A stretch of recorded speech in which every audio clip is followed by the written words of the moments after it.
So it has 5 chapters, and chapter 5, there was 3 years between the release of chapter 4 and chapter 5, which kind of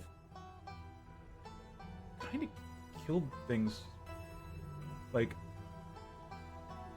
I don't remember. We did all 4 chapters. I don't remember all. I do remember a lot, like the basic story elements, but I've forgotten so much that we just have to replay the whole game. But that's okay. That's okay. It's a very good game. It is a very, very, very good game. I just wish they didn't have such a long gap between the chapters.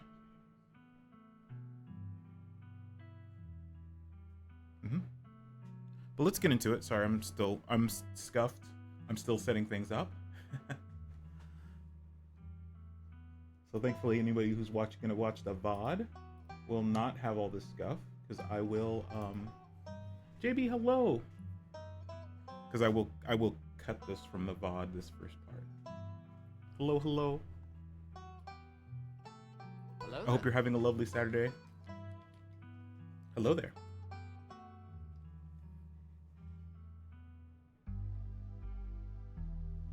All right, let's get into it. We're starting from the beginning. So my name is Tim. My name is Tim. We'll go with Tim Ah. I have another save file, so I don't want to confuse the two, so we'll just change it to that. I live in the city of Townsville.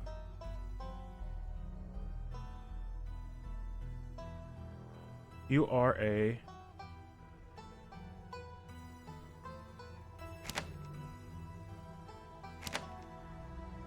Oh, okay. I don't remember what we picked last time. I probably picked powerful or mystical. Mystical. You see the threads of realities in ways others cannot. Keen eye. Observant with a knack for picking up small details. Book smart. Well-read and rational. Possesses a wealth of esoteric knowledge. And no one uses it. See, I don't remember which one we picked. Talk to animals?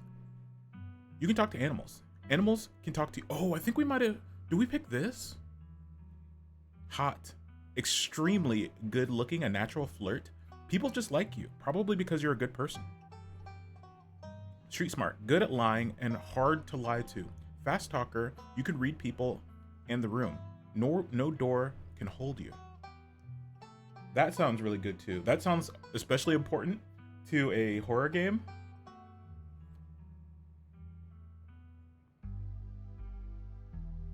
Mystical. The threads of realities in ways others cannot.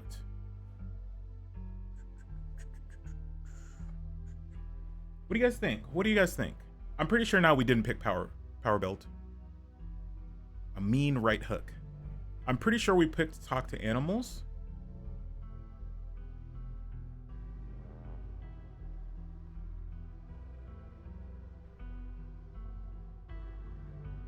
I kind of want to pick that.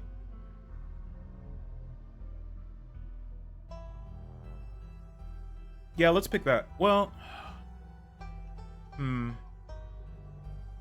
yeah, let's pick it. Confirmed.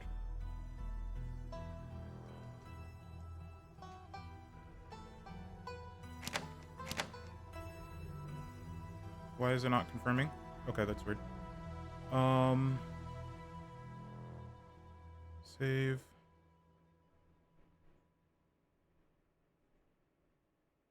Okay. Do I have to override a save, or can I do new save? Oh, empty slot, okay. Oh, I see. Okay. Page 2. There we go.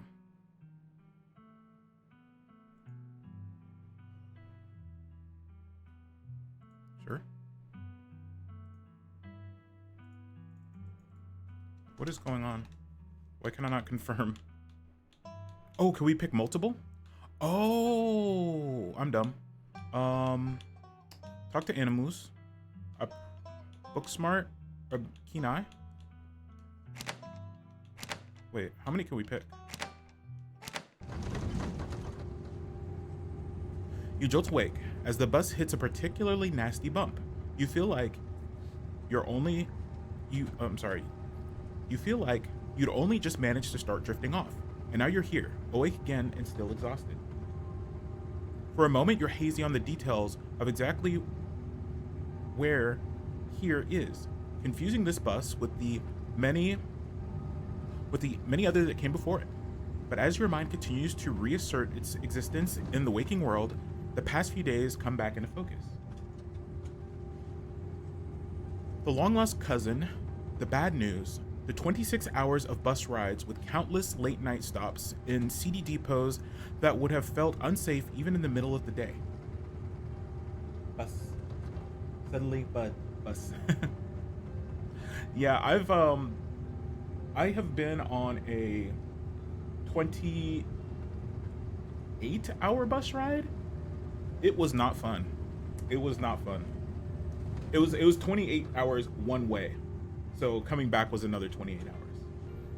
I mean, the trip was fun. The bus ride was terrible.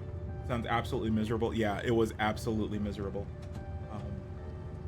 Now I do all my road trips in my own car, or I fly. No more buses. I do want to. I've never taken like a train, like a long distance train. I've only taken like commuter trains. I would like to go like on a cross country train, like train trip someday, like in a sleeper train. Mm-hmm. You wouldn't normally find yourself traveling like this, but your cousin bought the tickets. Oh, what? Why? Okay.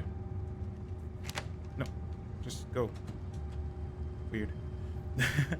The funeral of Perlaine Scarlet, your cousin's mother, and your aunt seems like something you shouldn't ignore, even considering your own late mother's rocky relationship with this side of the family. Fortunately, the end of your long journey is in sight. You're almost in Scarlet Hollow. So, anyway, as I was saying... Oh no, he's still here? He's been sitting next to you for the past 5 hours, talking without pause. You're not sure he even stopped when you started to doze off. At first, you thought he was just being friendly. But that was several hours of one-sided conversation ago. Oh gosh, the awkwardness. I was up in Maryland, looking for work, mostly messing around because I was a dumb teen. Me and my buddies were doing our usual prank stuff, you know, pushing joggers into the harbor. What? That sort of thing. Brother, what? That's not a prank. Trying to drown people? Wait, what? Are you serious? What's wrong with you? Hell yeah, so... Chaos, my dude? Why are you talking to me? Remain silent. I mean, that was my actual reaction. Wait, what? What did he say? Why does it do that? Don't do that. Wait, what? Yeah, you know, teen stuff. So this girl comes up, swinging her purse, yelling about how she was going to call the cops or whatever. It was hilarious. That is not hilarity. That is not hilariousness. She actually hit my friend, and he said it hurt a lot, so I guess she really was mad and not just playing. But she kept swinging, and soon enough, she lost her balance and fell into the harbor, all on her own. We didn't even have to push her. We had a good laugh and fished her out, and her phone got soaked, so she couldn't call the cops on us. We wound up hanging out all day. She kind of became my girlfriend. What? Of all the things that didn't happen, this didn't happen the most. Of all the things that did not happen, this is the thing that happened the least. She kind of became my girlfriend after that, and we've been on and off for about a year. So it's pretty serious. Though about 5 months ago, she tried to break up with me, like for real. And geez, even got so mad, you just like want to kill somebody? Threaten? Yeah, I kind of feel like killing someone right now, actually. I mean, we're not gonna. we have to stay on this bus the whole time, so, well, as long until we get to our destination, so being antagonistic is probably not the smart play. No, not really. Oh yeah, all the time. Never fallen through on it, of course. Why are you telling me this? You don't know me. His face right now.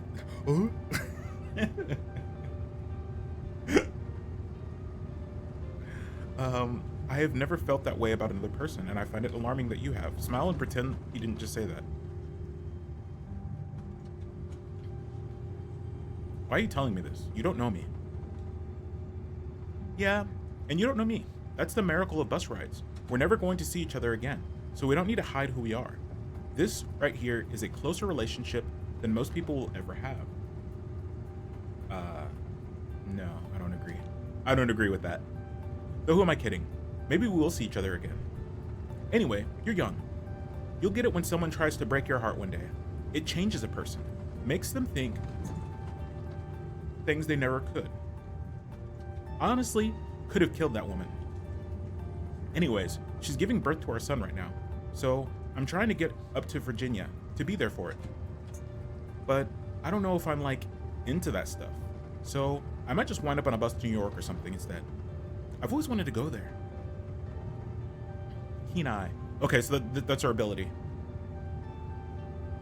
That's such a rapid... Yeah, this guy is out of control.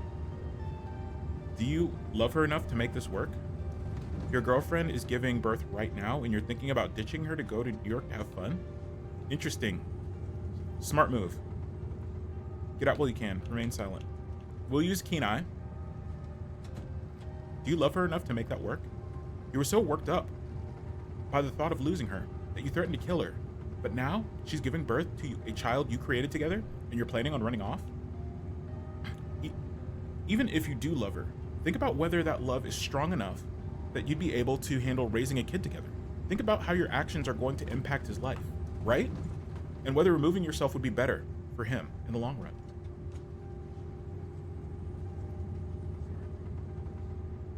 Huh? Yeah. Good stuff to think about. Anyways, where'd you say you were headed? I didn't. Scarlet Hollow. Just a small town, you probably haven't heard of it. Don't answer. Scarlet Hollow. Oh, a holler, huh? That's what they call the hollows up in the mountains, you know? This guy gives he gives absolutely no shits. He doesn't care about nothing. He does not care about anything in the world. I had a couple buddies who went up there to work in the mine. There's a coal mine up in the holler, you see? And there's always a job listing or two on the boards around here. Mad Locust, hello. I hope you're doing well. I hope you're having a lovely Saturday. Hello, hello.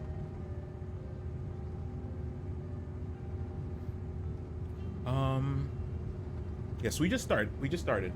All good, thanks. Glad to hear it. We just started. We really don't know anything about this game, so so far. Actually, that's a lie. I've played this game before, but it's been almost 4 years. There was a big gap. It's an episodic story game, so there was 4 chapters initially, and the final chapter they just released a couple months ago. But it's been 3 years since they released chapter 4, and so I guess it's been 3 years since we played. Since they released chapter 4 and chapter 5, so it's been so long. I have to replay the whole game because I don't remember a lot. I remember the big stuff, but like even this conversation is like still new to me. Nice. It was very good though. I remember it is very good. So I was looking forward to chapter 5, but it just kept getting pushed back, and yeah. Well, they finally released it, so we're gonna run it back. I've never wanted to do that kind of thing myself. I like my lungs the way they are, thanks. But my buddies got desperate enough to try it. To try coal mining. Yeah, could not be me. I didn't do much research. I know that they were talking about how long chapter 5 was going to be. So I think we spent about 15 hours on the first 4 chapters. I read on their Discord, I don't know if it's true or not, but that chapter 5 is as long as the previous 4 chapters combined. So we might be in for a little haul with this game. I don't know if that's true or not. Yeah, we'll see. I haven't heard from them in a while. Now that I think about it, I should see if they're on Facebook. See how they're doing up there. I hope they didn't die. I hope they're not dead. This guy's an oddball. He looks back at his phone for one focus on something other than you. Oh, this is me. It was lovely meeting you. Hope you don't get too bored without me. Here, I have something for you. The stranger ruffles through his package. I do remember this, because this is... I don't know what this is. Stranger rifles through his pack before presenting you with a dripping bag of peanuts. They're boiled peanuts. I got them at the gas station a few buses back. I noticed you haven't eaten much, so I figured you can use them more than me. I've never before seen or heard of boiled peanuts. I guess it's a thing, but plus they dripped all over my bag, so I don't want to carry them anymore. Sometimes picking up a dialogue option establish new facts about who you are. Nice, I love boiled peanuts. Take the peanuts, no thanks. Screw you and your peanuts. I'm actually allergic to peanuts. Eat the peanuts. I think they might be useful. You take the peanuts. Thanks. You're welcome. Hey, yo. Yeah, I don't know what boiled peanuts are. I mean, I guess they're just boiled peanuts. I don't know. That's the weirdest snack. That's the weirdest snack. And with that, I leave you. Safe travels, friend.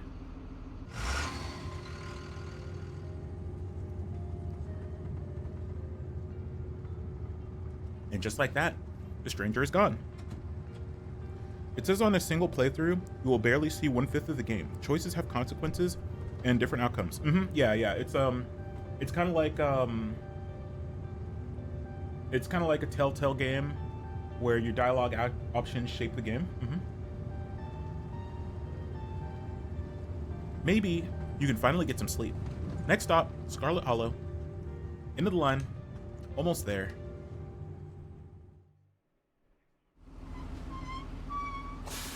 The bus finally comes to a stop. Its brakes squealing as it deposits you in front of the Scarlet Hollow bus station. The sign at least reads bus station, but calling it that feels disingenuous at best. It's a kiosk. Though for a small town like this, you're amazed there's so much as a road, let alone a bus that drives on it every week. The driver shuts the door behind you, starts the engine, kicking up the clouds of dust as he pulls away, eager to leave you and this place behind. Hey, Timma. You instantly recognize the worn young woman from the few public photos on her Facebook page. She's your cousin, Tabitha, and she looks annoyed to be here.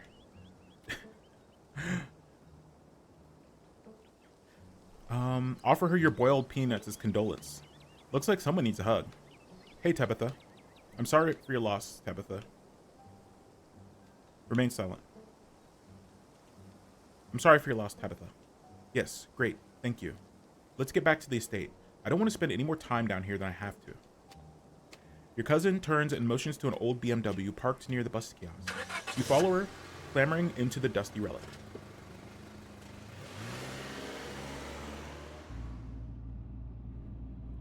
It doesn't take much driving before the only signs of civilization are the car you're in and the road you're on. Tabitha maintains an icy silence as she's focused on the road. Tip: dialogue options labeled Explore can usually be taken without advancing the story. They can impact relationship and unlock additional story paths, so choose carefully. How are you holding up? I guess we're both members of the Dead Moms Club now, huh? So the funeral. I can't believe we've never actually met before this.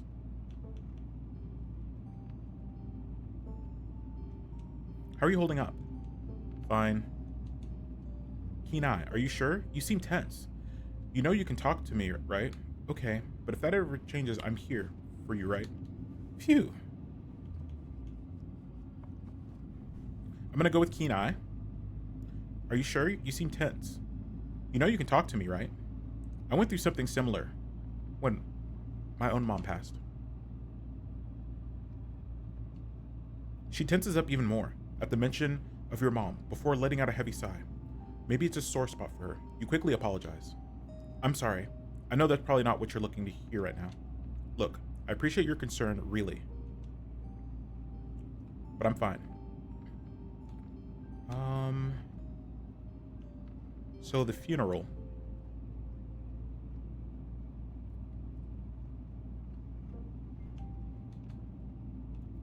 Um,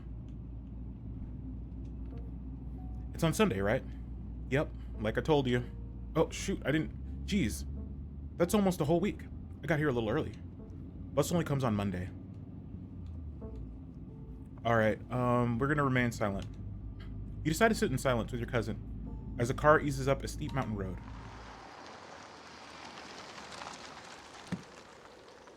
And here it is, the Scarlet Estate. Though it's seen better days, its crumbling elegance is not lost on you. Someone used... I'm sorry. Its crumbling elegance is not lost on you. Someone used to cramped apartments in gray cities. This place is pretty gray.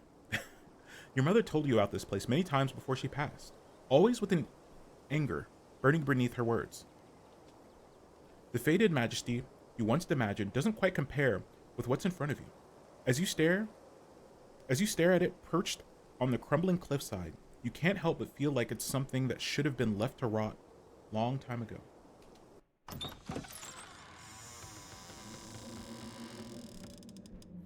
You're hit with a blast of dusty air as you step across the threshold into the foyer.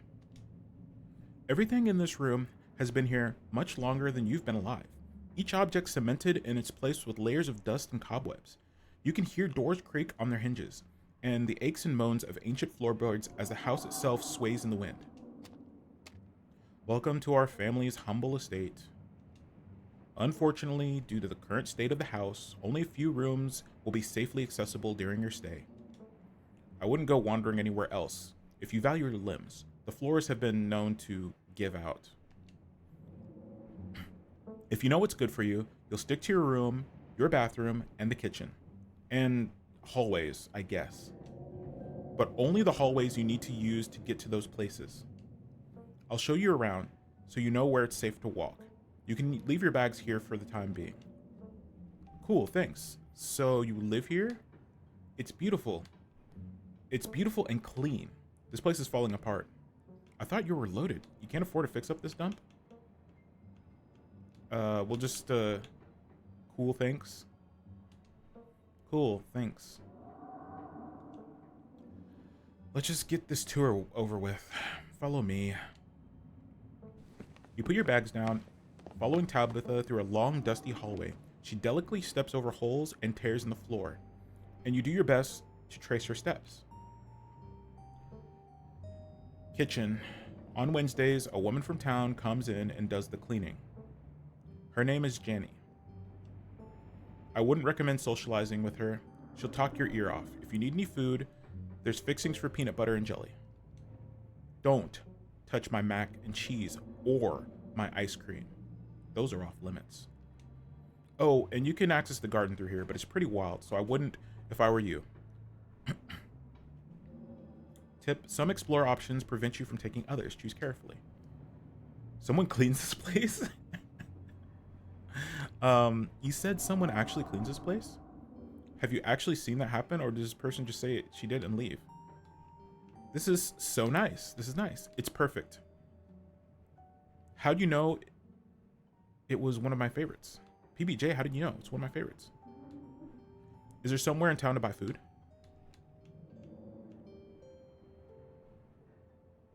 PBJ, how'd you know? It's one of my favorites. That smile can't be real. No, it can't be. That smile is a curse. That smile is actually a cursed. I didn't, but good for you.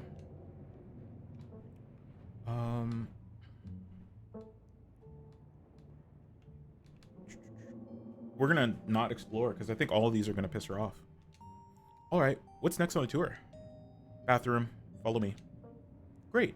It's been hours since I've gone. As the two of you leave the kitchen, you pass by a tuxedo cat sitting on the countertop. Samet, hello. Welcome. Hope you're doing well. Talk to animals, approach the cat.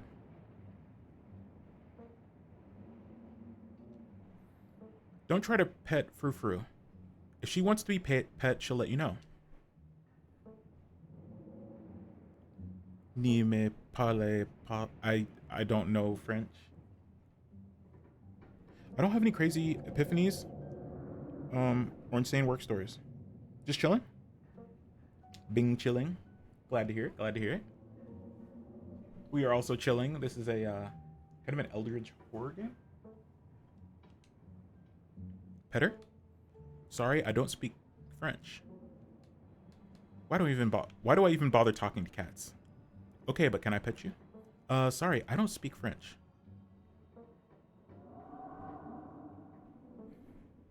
Found a very nice tree.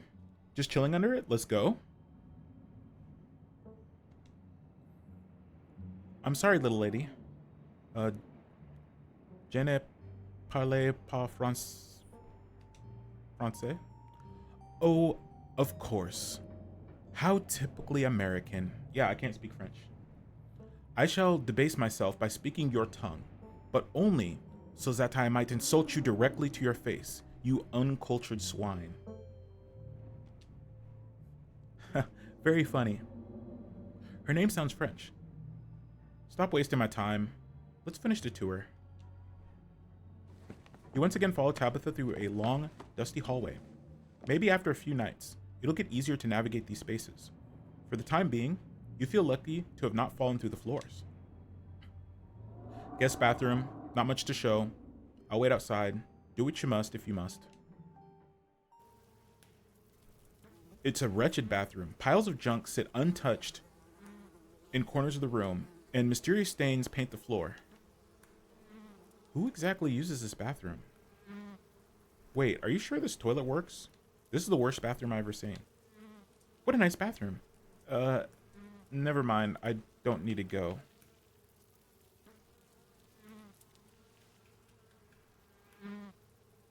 Who exactly uses this bathroom? Guests.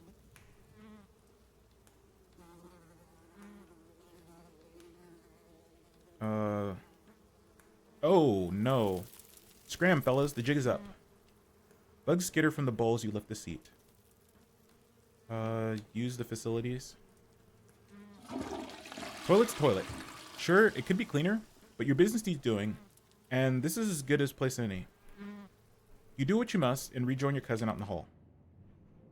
Next up, guest bedroom. Last stop on the tour. Follow me. You and Tabitha briefly return to the foyer before climbing the stairs and reaching the guest room. This is where you'll be staying. The linens are fresh. I had Janie wash them last week. I had to endure half an hour rant about her kid to get her to do it, so you'd better be grateful. The closet's full of old family stuff, so you can't hang your clothes up, but you can use the dresser. It should be empty. What's with all the boxes? It's way nicer than I'm used to. This is a nice room. Thank you.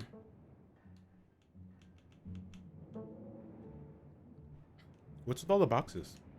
Old family stuff. Offer to help move them? Okay. I won't press you.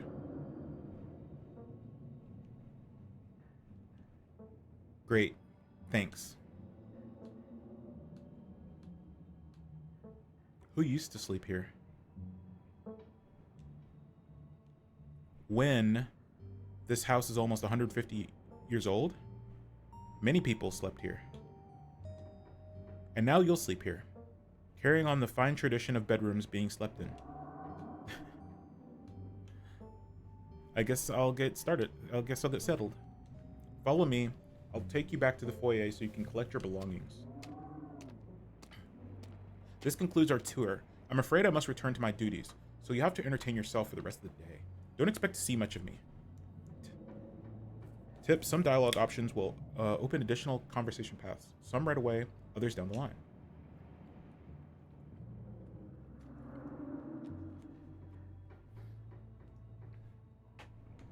Keen eye. We don't have to inherit our parents' bad blood.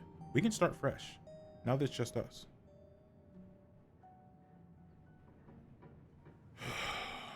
Hold on a second.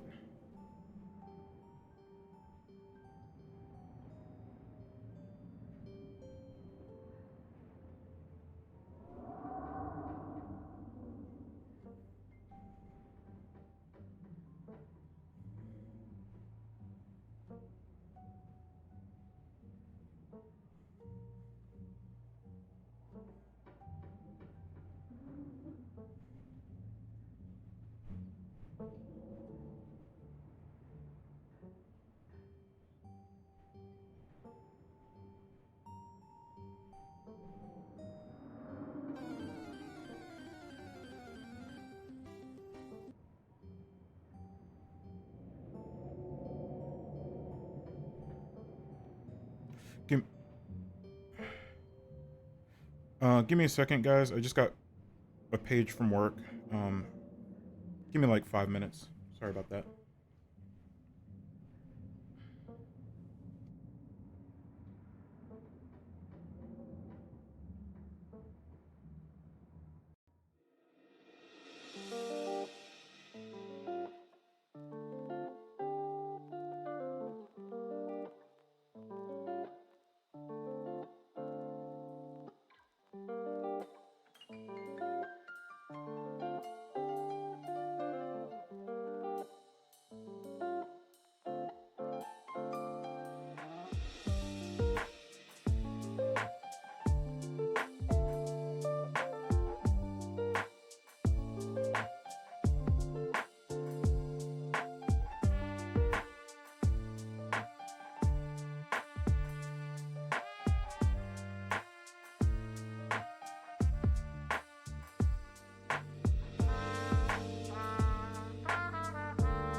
Give me just a few more minutes, friendo. Sorry.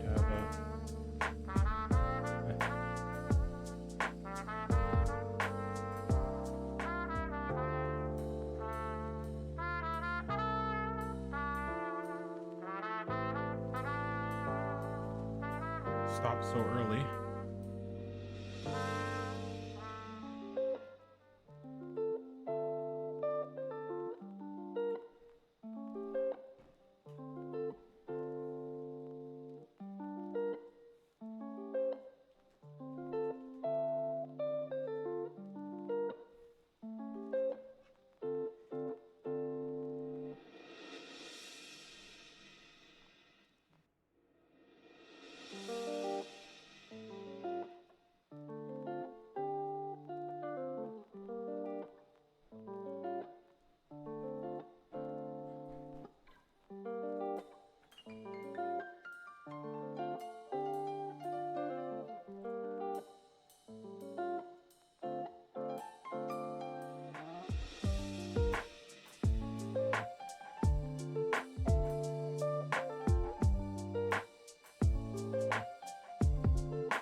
Just a couple more minutes, friendos.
Sorry, I'm gonna fix some work stuff, so we'll be back here shortly.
Hopefully we'll be back shortly. I'd be really bummed out if I can't stream again. Been really looking forward to playing this game.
Okay, we're back. We're back. For now, hopefully we don't get called again. Really sorry about that.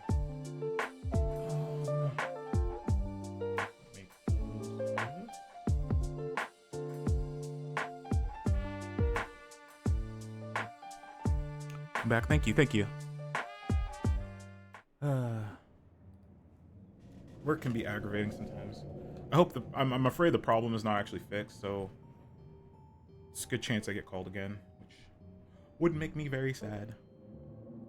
Alright, don't expect to see much of me. Tip, some dialogue options. Okay,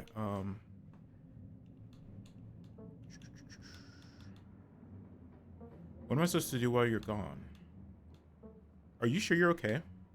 I won't keep you, but we should hang out when you get back. Oh.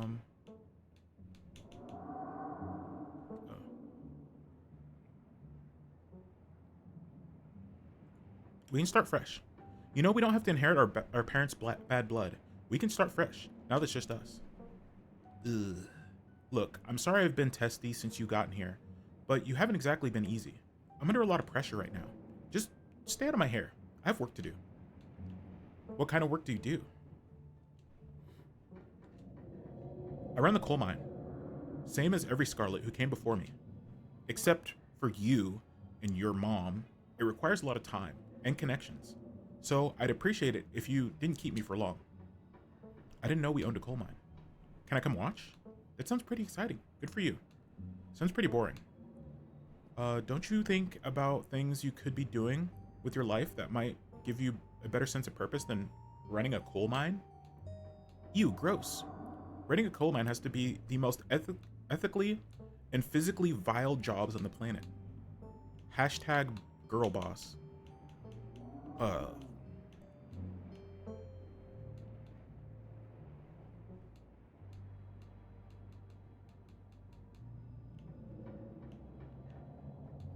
Let's see.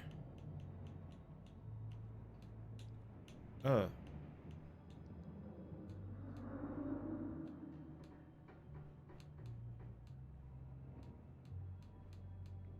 remain silent. Whatever your thoughts may be on Tabitha's work situation, you decided it's best to keep them to yourselves. Is there anything else you'd like to bother me with before I leave, or are we good?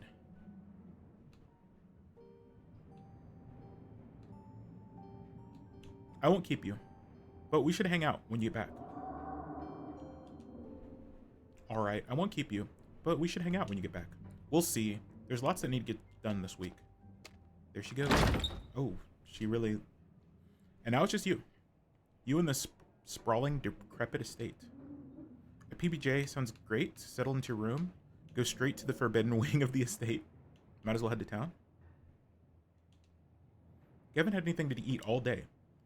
The only things louder than your stomach right now are the creaks and moans in this ancient place. A PBJ sounds exactly like what you need to take on the rest of the day. You're back in the kitchen, ready to craft a beautiful peanut butter jelly sandwich. It's a daunting task, given the state of the place, but the aggressive growls of your stomach outweigh the fear of food poisoning. To get started, you'll probably need to find some peanut butter, some jelly, and a plate, and a knife.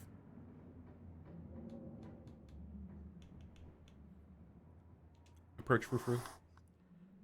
Frou-Frou hisses at you as you draw near and remains firmly in place. You might want to talk to me, but I don't want to talk to you. Go away. Offer her boiled peanuts. What? Do you like living here? What's in the sealed off part of the estate? Can you tell me about Tabitha? So, do you like living here? I despise small talk. Can you tell me about Tabitha?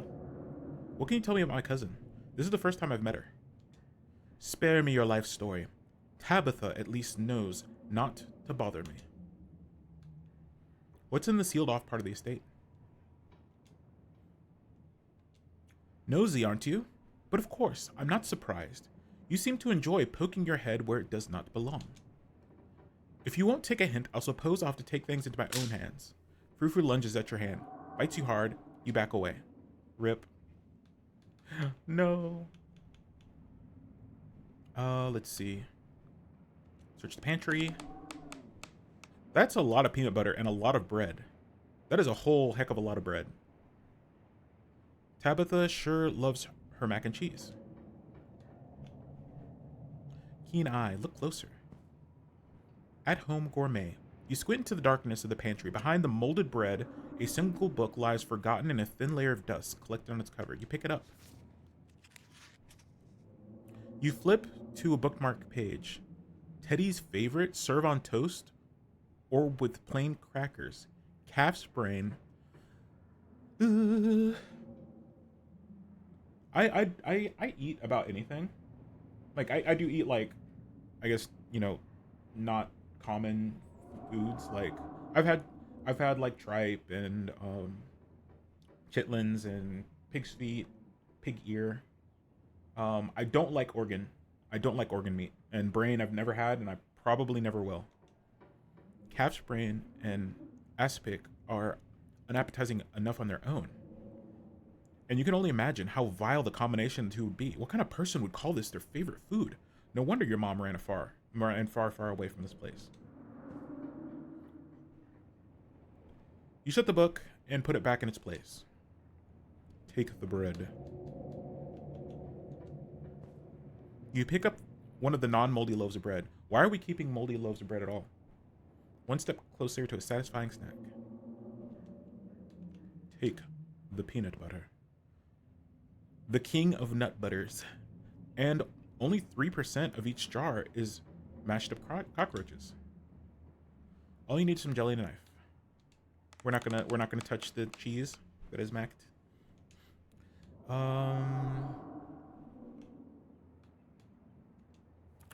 Cabinets.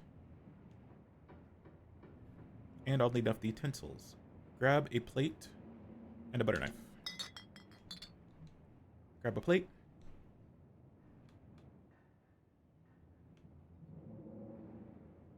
Examine the mug. I was blown away. Blowing Rock, North Carolina, 4,300 feet. I was blown away at Blowing Rock. So your aunt and cousin actually traveled sometimes, even if it was only a few hours from the estate. Maybe you can route your return trip through Blowing Rock. It might be nice to see the local sights before heading home. Examine the shot glass. Deb's 50th. Your aunt's name was Perlane, so this wasn't from her 50th. From the few stories you've heard from your mom, Perlane wasn't the type to have kitsy friends who gave out themed shot glasses at the birthday party. Maybe it belongs to Janny. You imagine she might be an alcoholic. You imagine she might need an alcoholic beverage to get through cleaning this place, especially with Tabitha's sour face peering over her shoulder. Close the cabinet.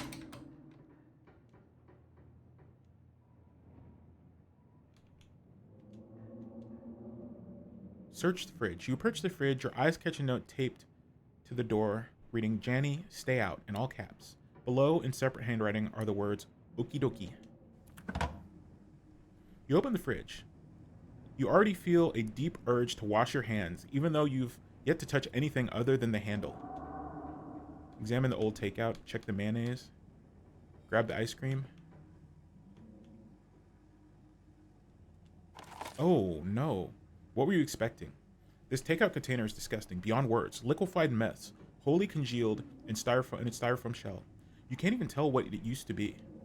The substance doesn't just smell bad, it smells ancient. Eat it? For God's sakes, put it back. Your body reacts before you even register what you're doing, compelled by a deep primal disgust. You shove the container back into the fridge, pushing it into the depths of the shelves, out of your mind. Hopefully you can forget it exists and move on with your life. Check the mayonnaise? Probably shouldn't, but part of you has to know how old that mayonnaise is. You pick up the jar. Its label flaking in your hand. It's expired 10 years ago. The jar of mayonnaise is old enough to graduate the 5th grade. You put it back and forget you ever saw it. You reach for the unopened jars of grape jelly, carefully checking its expiration date. You breathe a sigh of relief when you realize it's recent. Yeah, but jelly doesn't even really go bad. I mean, it'd have to be very, very old for it to go bad. And especially if it's unopened. This was either purchased specifically for you, or jelly is one of the few things in this kitchen Tabitha actually uses. This last ingredient you need to make your PBJ. Close the fridge. You return to the kitchen, closing the fridge behind you. Oops. I guess we should save.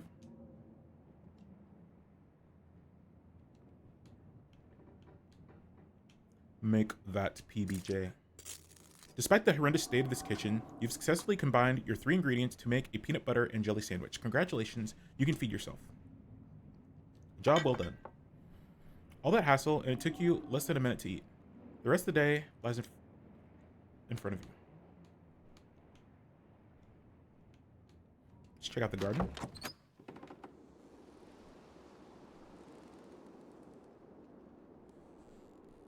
This garden was reclaimed by the wilderness long ago. It might not be very safe, but who's to stop you from venturing deeper? You wander further into the garden. It's quiet out here. That's it? Okay.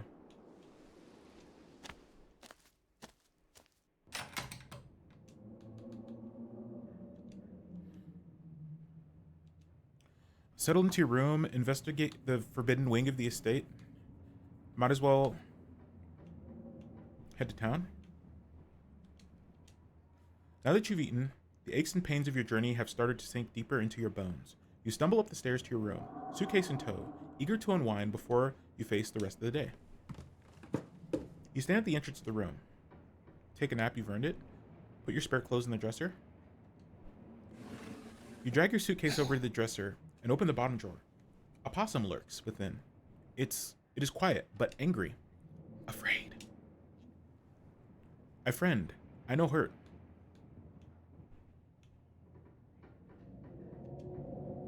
My friend, I know hurt. Afraid.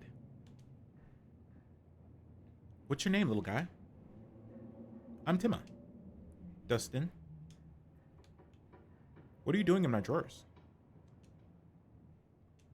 Warm. Dark. Can you tell me about the human who lives here? Which human? Tell me about Tabitha. Dustin not good with names. One of the humans died. Only one here lives here now. 2 human live here.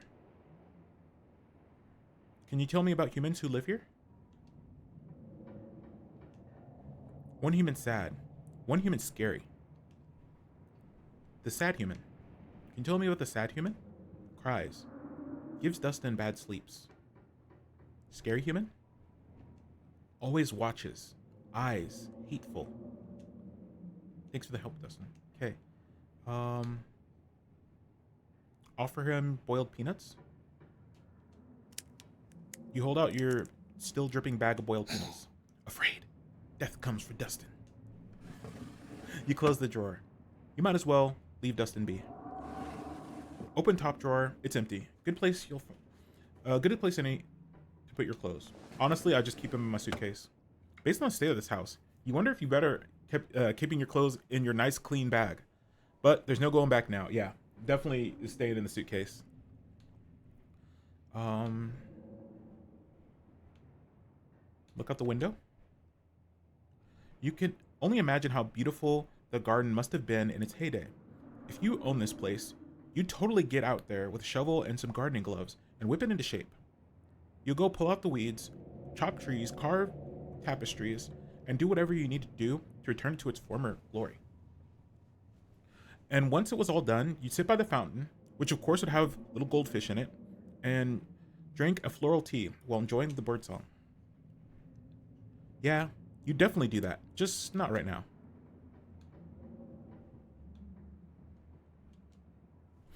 This must have been an older relative of yours. Judging by the dates on the inscription, you've never heard of her.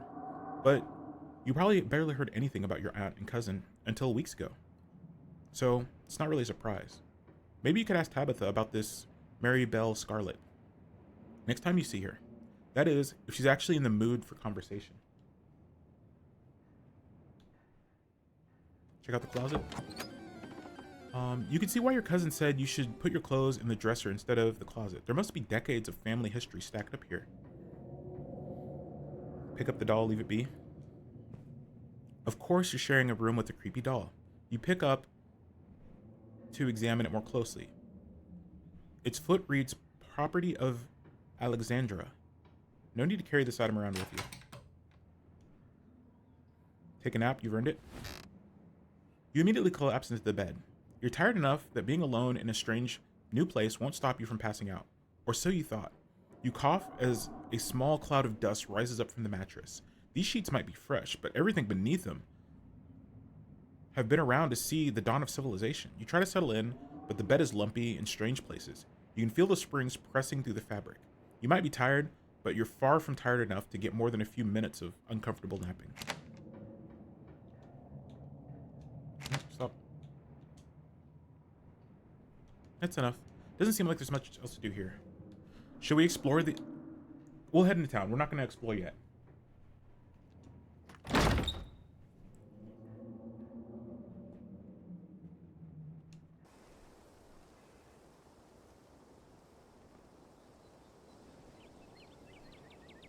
If you'd known you wind up having to walk all the way back to town, you probably would have just asked Tabitha to leave you at the bus stop, especially with how unhappy she seemed with you. If only you could wipe the slate between the two of you clean and bury some of the tension. Though her mother's funeral isn't the best time for something like that. Then again, maybe it's the perfect time. It's really pretty out here. Finally, you made it back to town. The holler, as that guy on the bus called it, has probably seen better days. It still has a feeling of an idyllic country town, but its sidewalks are cracked, and many of the storefronts are boarded up, their windows dusty with age. A chill breeze sweeps down the lane, and you shudder, suddenly feeling as if you're peering into a grave. Go. Gretchen, come back. Quit bothering strangers. Why, I do declare. Who is this stranger? And why does he smell of peanut butter? Oh, that's Gretchen. Okay, sorry about that. I'm like, why is she talking like that? Gretchen can be very slippery when she wants to be. She loves to get loose and cause havoc.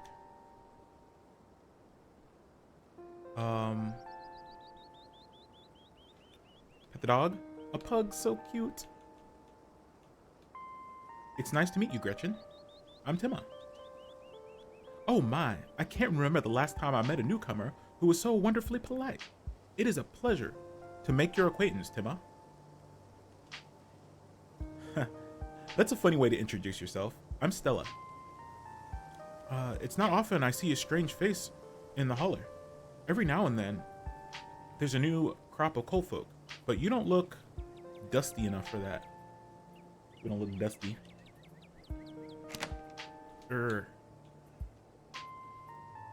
You aren't in town for the funeral, are you? The Scarlet funeral? Yep, maybe I am, maybe I'm not. Lie? No, none of your business. Yep, I just got into town today. Wow, I didn't think there'd be anyone else coming. Are you staying with Tabby? How's she holding up? Upon mention of your cousin, Gretchen mutters under her breath. One of these days, I'll get that Tabitha to pet me. I haven't seen her since Perlane passed. Or for a while before that, now that I think about it. I'm sorry, did you say Tabby? I can't imagine Tabitha ever going by something so... Keen eye. She's putting on a front. She seems alright.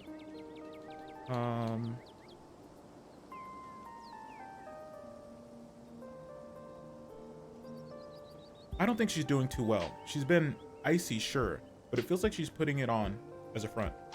She's always been a little rough around the edges, to be honest. It's always been hard to tell if she's just that way. Sorry. It's always been hard to tell if that's just the way she is, or if she's just been putting on an act her whole life. To think she's been up in that old mansion all by herself. It'd probably be good for her, now that you're staying there, even if she doesn't think so herself. How long have you known her? Are you two friends? She's not really worth your time.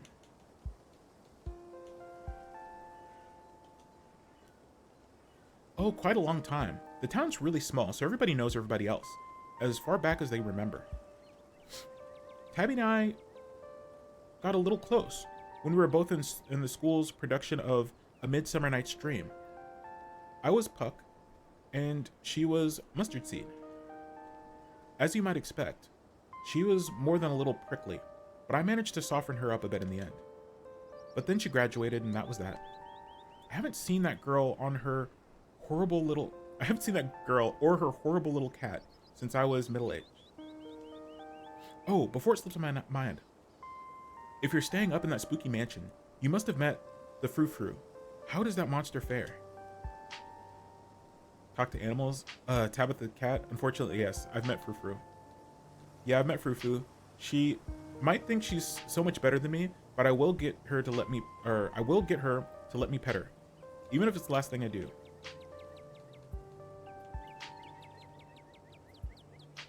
It sounds like you and Frou-Frou have a history. Yeah, I've met Frou-Frou. She might think she's so much better than me, but I will get her to let her pet me, even if it's the last thing I do. Wait, what? Are you messing with me? You can't actually talk to my dog, right? Lie. Haha, yes, this is a joke. I cannot talk to him. Alas, you've discovered my dark and terrible secret. Alas, you discovered my dark and terrible secret. I can talk to animals, and animals can talk to me. Your dog sounds like a southern belle when she talks. Yeah, of course you're joking. And Stella maintains silence. Awkward eye contact. Well, next time you see that devil, please send my regards. And do let her know that not only do I still draw breath, but that I very much still plan to outlive her. Oh, if you just got to town, you must be starving. I was just on my way to the diner for a coffee, and they got amazing biscuits. My treat. Biscuits? Your treat? Hell yeah. Sure, why not?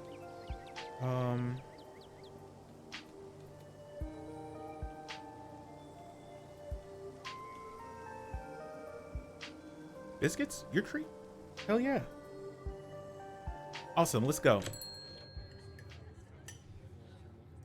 The pleasant aroma of greasy breakfast food hangs heavy in the air, in contrast with the empty, lifeless atmosphere of the family estate. The diner is filled with comforting din of human life. I actually went to a diner this morning, and I had BLT.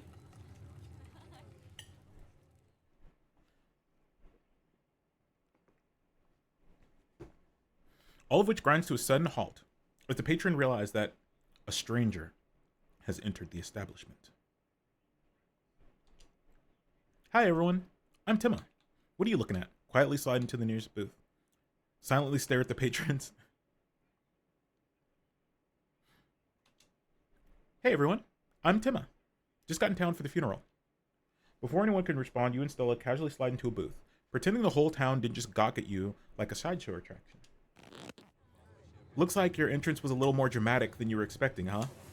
Folks around here don't meet strangers, as is. And with who you're related to, well, let's just say you'll be the talk of the town for a while. Keen eye. As you settle into your booth, you can't help but pick some of the murmurs of conversation around you. Listen in. Stella turns to Gretchen while you take a quick look around the diner. At the counter, 2 policemen and a woman you assume to be the owner shoots sidelong glances in your direction while whispering to each other. Vivian's kid. Never thought we'd actually meet him. Looks so much like her.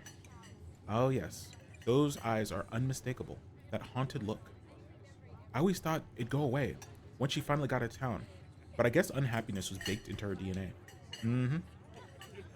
A young mother and her syrup-stained child at the table across from you. Mommy, who's that? Don't stare, Tulip. That's Miss Tabitha's cousin. Oh, so that's why he looks sad. I would look sad too if I have Miss Tabitha as a cousin. Do you think Tabitha's cousin is mean too? I don't know. I'll find out next time I go to visit Miss Tabitha. Oh, that must be, is it Jeannie? Are you gonna finish your pancakes? They're almost cold, Sweet Pea, and we gotta get home to help Daddy. Far back corner, a man sits alone at a small table, sipping his coffee and reading a paper. Why are these strangers who wander into town never gorgeous blonde ladies of an appropriate age? Why is it always coal boys, punks, and whippersnappers? That's so weird to say. Lastly, a group of coal miners sit hunched around the corner booth, steadily scarfing down, heaping plates of food.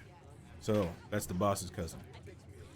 There's that funeral this week, if I'm remembering right, for old Miss Perlane. May she rot in peace.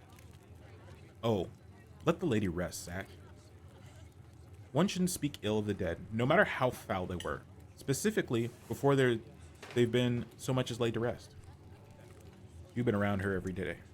If you've been around her in her heyday, you'd be speaking ill too, Rodriguez.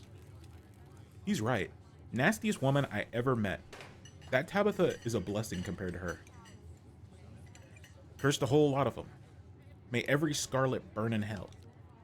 That's enough of that. Hey, Stella. I went ahead and fixed up your coffee. They quietly place a cup of coffee in front of Stella. Here's some bacon for the little lady. For me? For me? Gretchen sniffs the bacon and digs in. Tip. You can hit the Y or triangle button on your gamepad or H on your keyboard to hide the text box at any time. Anything for you? My name is Avery. I'll be taking care of you today. Offer them boiled peanuts? No, I don't think so. Isn't bacon bad for dogs? I ate pretty recently. Stella said she's buying, so I'll have one of everything, please. Thank you. Order a biscuit and coffee. Could I have a biscuit and coffee, please? I heard they're really good. Best in the country. Or, best in the county, sorry. Avery pours a fragrant brew into the empty mug in front of you. They linger after pouring your coffee, turning to you nervously. And, sorry for your loss? Before you have a chance to respond, they're gone. Glad you took my advice with the biscuit. You won't regret it. Anyways, the funeral's not till Sunday, right? That gives you quite a bit of time to slum around town. I'm trying to think if there are any cool events going on this week. There's always the reading adventure at the library, which is supposed to be like for little kids, but I do it every month anyway. Oh, and I'm pretty sure Avery's throwing a party Saturday night. That's a fun thing to look forward to.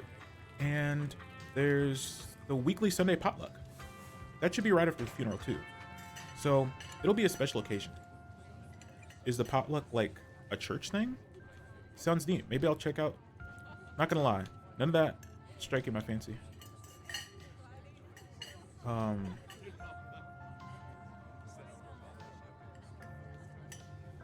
We'll just stick with cool.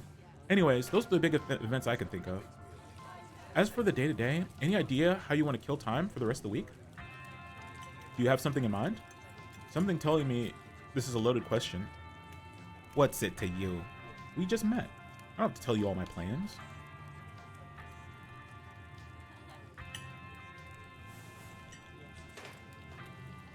You have something in mind? Something tells me this is a loaded question.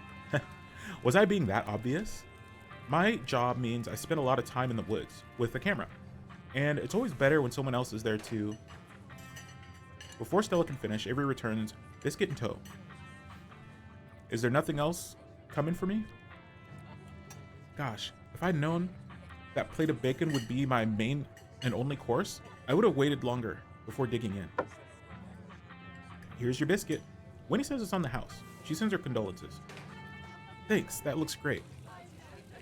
What do I look like, a charity case? Chow down. Thanks, Avery. It looks great. You pick up the biscuit, delicate and fluffy. It nearly crumbles at your touch. Buttery warmth emanates from its surface. You take a bite. It melts in your mouth, as if it was nothing but butter suspended in a thin matrix of dough.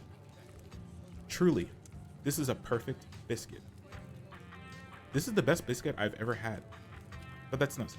Whoa. Whoa. This is a really good biscuit. I'm glad you like it. Avery lingers at the table for a minute. So, has Stella mentioned she's famous? Oh, Avery, I'm not famous. You're the only person I know who's been on the news. If that's not famous, then I don't know what is. Stella sighs. I'm a YouTuber. Ooh. Wait, what? What kind of videos do you do? Oh wow, that's rad. How does that make money? You and everybody else. Cool, what kind of videos do you do? She hunts cryptids. You should really check out her channel, Tema. It's amazing. I think the best video to start with would be that river one. You know, the controversial one? Oh yeah. The Catawba River Runner? I didn't expect much out of the footage at the time, but it really wound up doing the numbers. So, the River Runner is a cryptid that's only known from a single sighting. Two Boy Scouts thought they saw something big and weird in the Catawba River. And that's all I had to go on. But then I wound up catching this on camera. Stella pulls out her phone and shows you a clip of something in a river. Keen eye. Despite the shaky camera footage, you can clearly make out the shape of a creature's head and its relative body proportions. You're pretty sure it's a cat, and a big one at that. Some folks said it was a beaver, but if that was the case, it'd be at least twice the size of any beaver I've seen.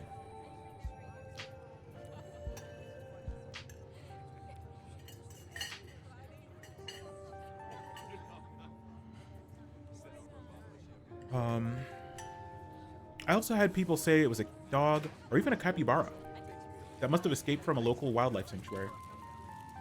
Cappy Beppy. It was a mountain lion. It was a mountain lion. I could smell its stink from miles away. I'm still not sure what it was, and I'm the only one who saw the thing with my own two eyes. Gretchen thinks it's a mountain lion. Keen eye. It looks like a big cat. I don't believe in cryptids. Gretchen thinks it's a mountain lion.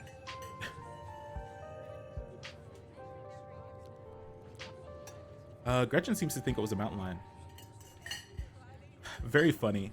You might have gotten me earlier, but I'm onto you. You're not going to trick me into thinking you could talk to my dog.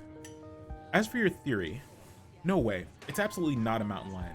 There are no mountain lions this far east.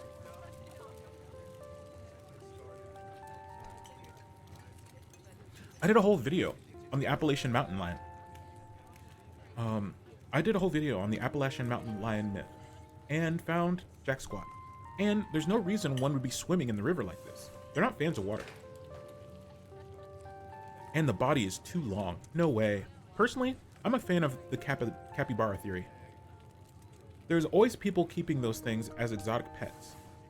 Kind of a sewer gator type situation. Yeah, exactly. Some exotic pet owner set it free, and now it will forever roam the Catawba, confusing Boy Scouts and YouTube comments for years to come. So speaking of things around town, I was actually planning on filming this week's video tonight. I was wondering if maybe you want to come along? It's a pretty easy one this week. We wouldn't even have to camp anywhere. I'm gonna go after the... Wait, no spoilers. You should probably get back to it instead of standing around chatting with friends anyways. See y'all around. Now that the coast is clear, I'm going after Skunk Ape. Interesting. Tell me more. You stinky. What's Skunk Ape? Isn't that just a worse Bigfoot?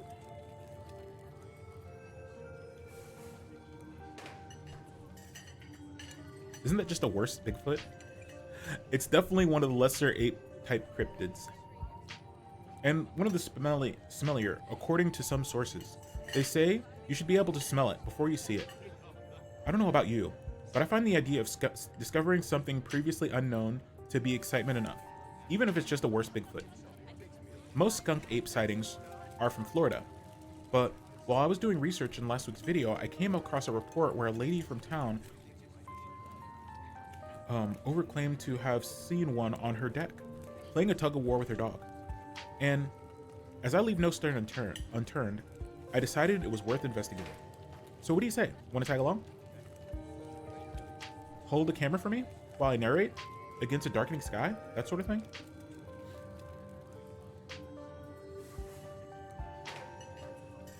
That depends. Are you going to be there, Gretchen? Okay, let's not talk to the dog too much. It's going to get weird. Oh, there's a lot of dialogue options. It's not like I have anything else going on. Are you actually asking me, a stranger, to follow a girl I just met into the woods unknown at night to chase after a dangerous beast? I'm going to have to decline.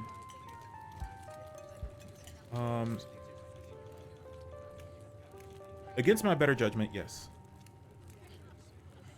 I will follow a girl I just met into the woods at night to chase after a dangerous beast. Sounds fun. When you put it that way, it sure does sound like a bad idea. But trust, we'll have a great time. It's just been a while since I've had anyone besides Gretchen out there with me. This is going to be a lot of fun. I actually started the channel with a couple of buddies of mine back in middle school, so it'll be kind of like a blast from the past. I miss those two. Our videos were terrible. Just like mine. Just like mine. You know, that gets me thinking. I wonder if they'd be down to come along with us. Get the old gang back together? Though, I guess Kanika has to close at the general store tonight, so I'm pretty sure she's a no-go. But Reese, I think there's a decent chance we can get him to come out of his cave, if he's up for it. Do you mind if I make a quick call? Stella pulls out her phone and dials it, waiting while it rings. Reese, dude, what's up? Feels like it's been forever. Aw, man, I'm sorry to hear that. You want me to come by, or? Okay, if you're really sure, but if you change your mind. Oh, I was just calling to ask if you wanted to come out to the woods tonight. I met somebody cool in town today. He's Tabitha's cousin. I know. Yeah, just here for the week. Anyway, we're going to look for Skunk Ape. We could take the easier trails, if that would help. Dang, man. That sounds awful. I hope you take it easy tonight. I'll swing by sometime this week. And we can have a more low-key hang, you know? I'll bring him. Talk to you soon. Bye, bud. Reese, there's always been something off about that boy. I never did like the smell of him. Oh, it's Gretchen. Okay. Looks like it's just you and me, pal. Did he ask you to bring me to his house? Is he okay? Are you okay? Is he okay? He's not feeling well. That's all. He's had a lot going on in the past. Gosh, 10 years or so? But I feel like it's gotten worse recently. I can't remember the last time I saw him leave his house. Oh well, it's not my place to talk about, really. I just got a little excited thinking about having him tag along again. He's hilarious, you'll love him. We should swing by his place sometime this week. That'd be nice. I'd love to meet your friends. Awesome, I'll make it happen. He's definitely the trickier one to meet. Kanika, she's much easier to track down, since she's at the general store basically every day. But friendships can wait. We got skunk ape to hunt, so we should probably head out if we want to make it up the mountain before it's too dark. Come on, let's blow this popsicle stand. Maybe it's time to make a good first impression.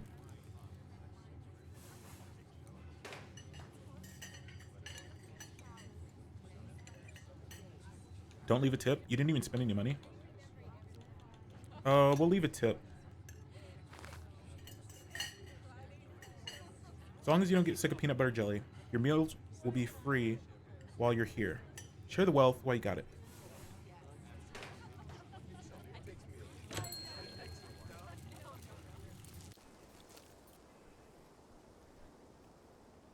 It hadn't been very cold when you first arrived in town, but as the sun dips closer and closer to the horizon, a chill descends upon the hollow. And you see your situation with renewed clarity. You're in a new place, far from civilization, and the people you know, following someone you just met into a dark forest in search of monsters. You feel more alive than you felt in years, strangely calm, tense, unsettled.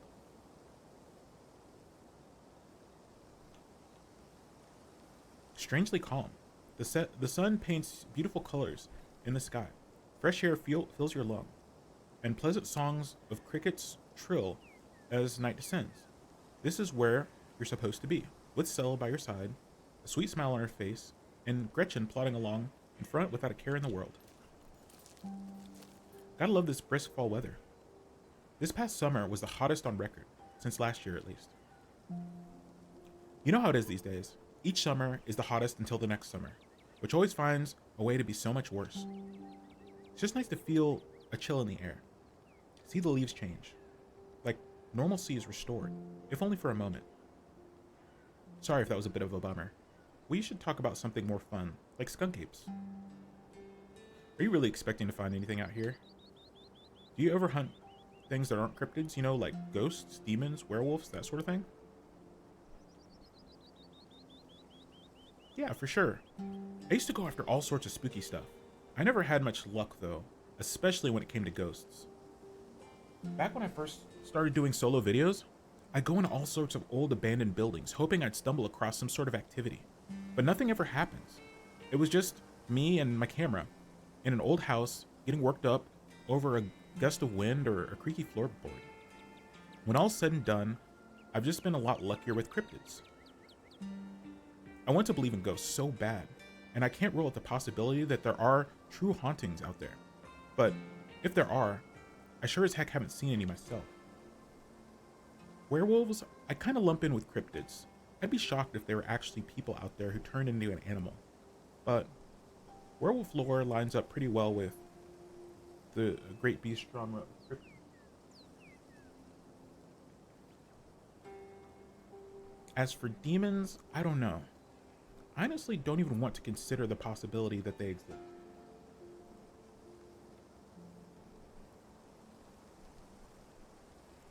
Because if they really are out there, a lot of folks are doomed to an eternity of flames. So let's hope that's all just bunk. Am I right? What about aliens? Don't even get me started. Did you see those UFO videos the government declassified? Aliens are definitely real, and they absolutely have visited Earth. Like, I believe in aliens way more than I believe in cryptids. I adore my darling Stella. I adore my darling Stella, but she gets the strangest ideas in her heads these days. Ever since her parents went away, she's been more and more foolhardy with all this critter nonsense. You don't see me hunting aliens out here because we know they're real. Aliens are obviously real. I'm skeptical. See? That's just what the government wants you to think.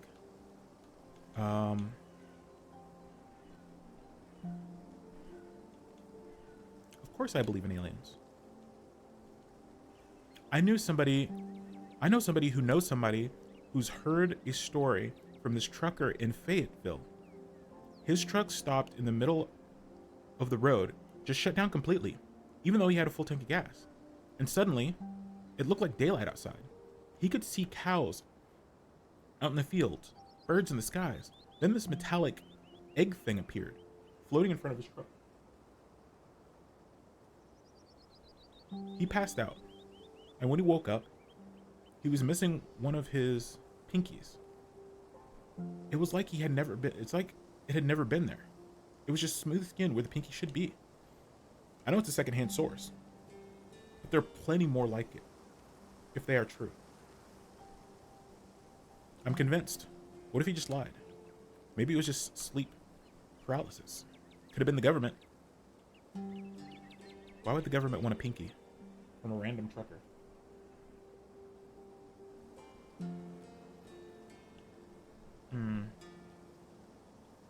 Makes sense to me, for sure. And even if this one's hogwash, there's a lot of evidence out there. Are we really expecting to find anything? Has anything bad ever happened on these hikes? Has anything bad ever happened? You know, just curious. Let me think. There was this time back in early high school when Reese fell down a cliff, but he was fine. We had some folks from town rig up a pulley to get him out of the ravine, and his leg only took a week or two to heal. All in all, not too bad. Though I guess there was that time I was out here and kinda got stuck in a cave. I was getting footage when I thought of what I thought was a family of wampus cats, but I wasn't able to wiggle my way back out. Turns out the wampus cats were actually skunks, who very much did not appreciate me blocking the entrance to their hidey hole. And instead of running for help, Gretchen just sat outside, bored to tears. Lastly, she is not. I object to that accusation. I made sure to give those nasty little skunks a piece of my mind. That's what I did, and I kept Stella company, just as she would for me, if I decided to hide in a hole for hours.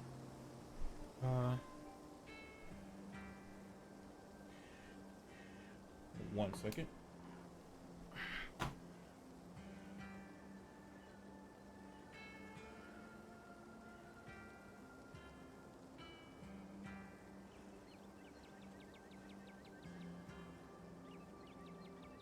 Okay. Took about an hour to get loose, which was pretty intense. But a few tomato juice baths later, and I was right as rain. So it could have been a lot worse. Oh, and there's this time I accidentally stumbled into old Duke's property and nearly got my head shot off. But that happens to everyone sooner or later. I'd barely even count it. So yeah, these hikes aren't all that dangerous, all things considered. I'm sorry, did you almost get shot? Are you sure it's safe here?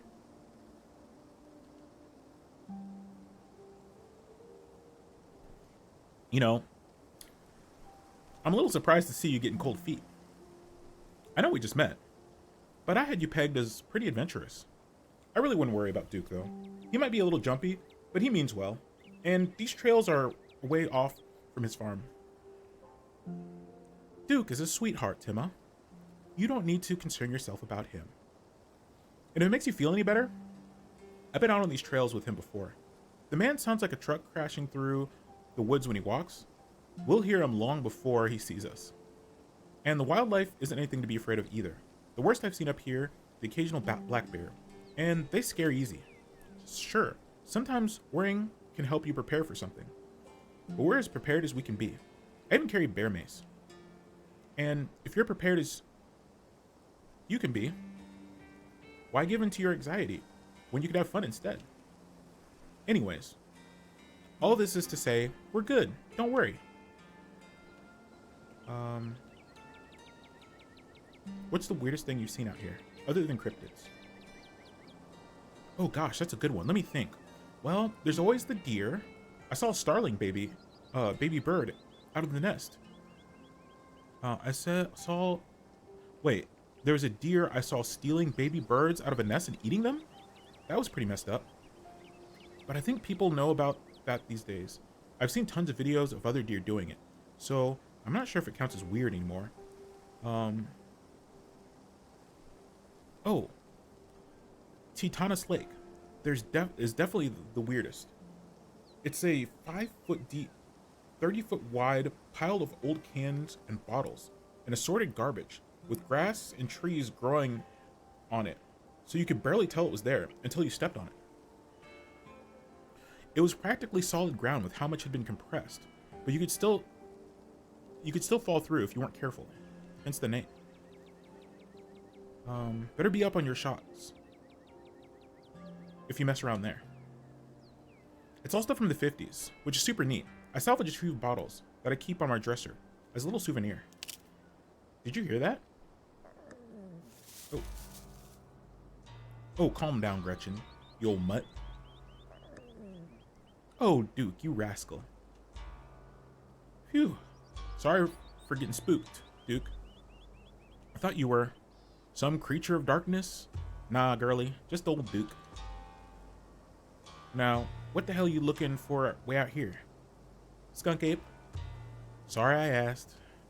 And who's this you suckered coming with you? Wait a tick. Aren't you... Is that... Yup. I see. Welcome to the holler. My condolences. I keep you in my prayers. Another stranger. Another opportunity for a salty introduction. Offer him your boiled peanuts. Keep your peanuts to yourself. You once again remembered the dripping bag of peanuts you have on your person, and briefly considering offering to Duke. Realizing that it'd probably be more of an insult than anything else, you keep them hidden away. Now, both y'all headed back to town, you hear? It's best you steer clear of this area tonight. I'm out here dealing with my own critter, and won't be too appreciative if a couple fools with a camera scare away the more sensitive wildlife. What are you hunting tonight? Something tall and hairy. Something musky? You see anything like that recently? Wouldn't you like to know? You never could stay in your business, Stella Richmond. Put your dang camera away. Oh, come on, Duke. Maybe I could help you out. I'm pretty good at tracking, you know. I learned from the best. That you did. But I've yet to see a shred of proof that you listen to any of it. The way you tromp around the woods at night yelling about chunkabungas or what have you. Something's been getting at my chickens. I've lost 3 this week, and I can't afford to lose many more. I wonder if Skunk Ape has a taste for chicken. Now see, this is why I don't come to you about these things. It ain't no Skunk Ape, whatever the hell it is. I know exactly what it is, but I know you won't believe me if I tell you. Oh, Duke, you think it's... I do. It's those damn mountain lions. They're out there, Stella.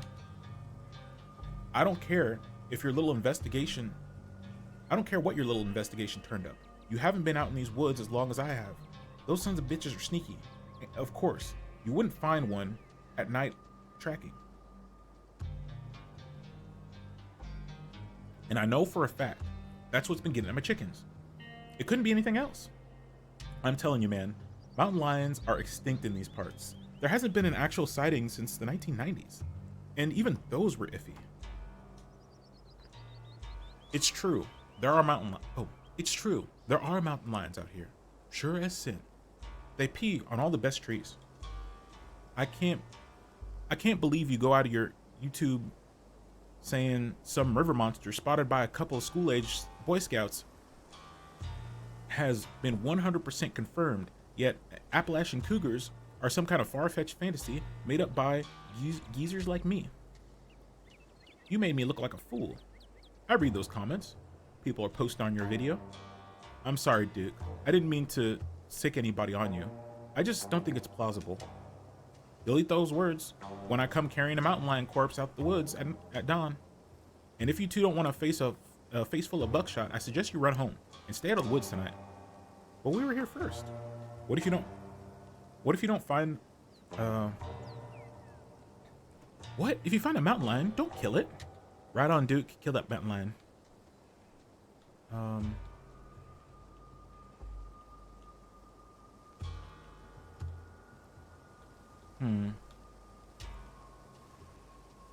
Reverie of Otaku, hello. Welcome in. I hope you're having a lovely Saturday. Don't butt in. This is between Duke and Stella. You stand awkwardly by as the two continue to argue. Duke, you're just wasting your time. Give us just one night out here to see what we can find, and I'm sure we can get to the bottom of this. Yeah, right. You'll get some shaky footage of a raccoon and claim it's heretofore unknown creature that has heat ray vision or some nonsense. I know what I'm looking for, and there's no way I'm backing down. But I gotta film tonight. The video needs to be out by tomorrow evening so I can keep my schedule. If I miss an update, I might lose my new sponsor, and who knows what that'll mean for my career. You ain't the only one on a schedule. As you well know, my boy Bo and me are headed down to the state fair to show off Big Betsy. We'll be gone near a whole week, so our chicken coop might as well be a big old all-you-can-eat buffet. You know how I feel about my chickens. I couldn't take it if any more of my poor little ladies... Just let it go, Stella. I don't see why I need to be involved with this. I'm out. This is way too much pressure. Walk away.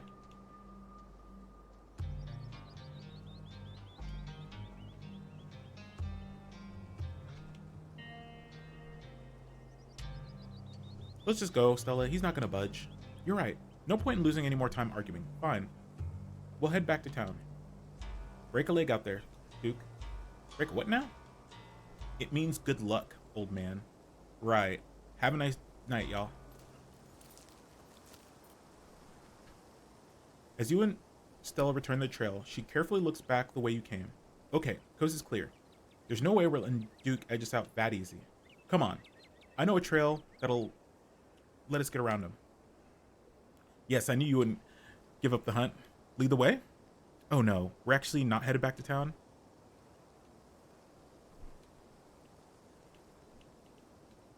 Lead the way. Yes. And you don't have to worry about old Duke. He's never actually shot anyone. The trail's just up this way. Let's go. Go on an adventure with your new friend.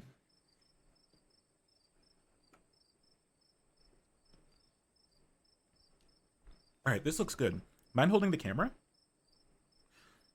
She hands you the camera and takes position. Ahem. As night falls, my new assistant, the mysterious Tima, and I find ourselves on a high hill in the Blue Ridge Mountains, where we'll begin our hunt for the elusive yet pungent skunk ape. Though mostly encountered in Florida, this possible relative of Bigfoot has been spotted all the way along the southern edge of the United States, including right into this very county. Here's hoping we get a glimpse tonight. We'll check back once we're on the trail. Until then, stay searching, Stellars. And keep digging, Gretches. I can take the camera off your hands for now. We'll be able to start tracking scenes once the sunset all the way. In the meantime, we'll get to take in all this gorgeous scenery. It's breathtaking. It's hard to take all this in with all the danger.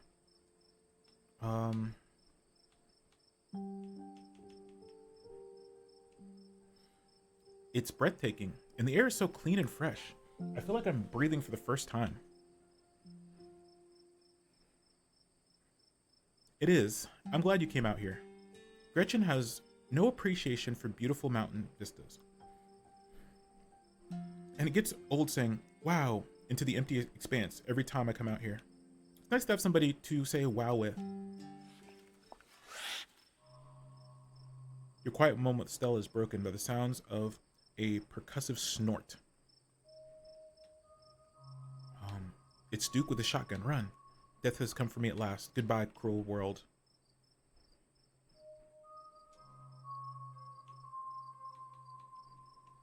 Death has come for me at last. Goodbye, cruel world. No need to come to terms with your own mortality just yet. I'm sure it's nothing. Let's check it out. As you and Stella hear the footfalls of an animal retreating into the woods, she reaches for her flashlight. Can you hear this? Can you hear the sweet whispers of new growth? Oh. A deer remains behind, staring down the beam of light while Gretchen winces and pulls at her harness. The acorn becomes the oak, becomes the rich rock that swaddles the acorn. That's the cycle that is stretched is not the cycle that is broken. A deer, and there's something uncouthly fake and vile. Oh, it's Gretchen. A deer, and there's something uncouthly fake and vile to its odors. Let me at him. How dare he infringe upon my dearest Stella's personal space? Let me at him. Your souring husk will feed the coming world. This is good. And then it's gone. Geez, Gretchen, calm down. You're gonna hurt yourself. Oh my, it seems I was consumed by a blinding rage. How very unladylike. What must you think of me? She cannot handle deer. When she gets like this, I usually have to pick her up and hold her. She has a bad habit of slipping her harness when she wants to go after something. You're too much of a potato, and they don't make harnesses to fit potatoes, do they? I think that deer is threatening us. There's something wrong with that deer.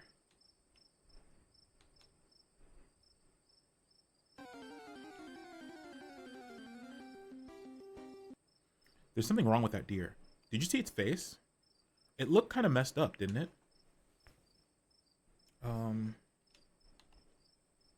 Well, my heart rate's up. I'm ready for the hunt. Same for me. How about we take a quick snack break to fuel up, then get right into the night's activities.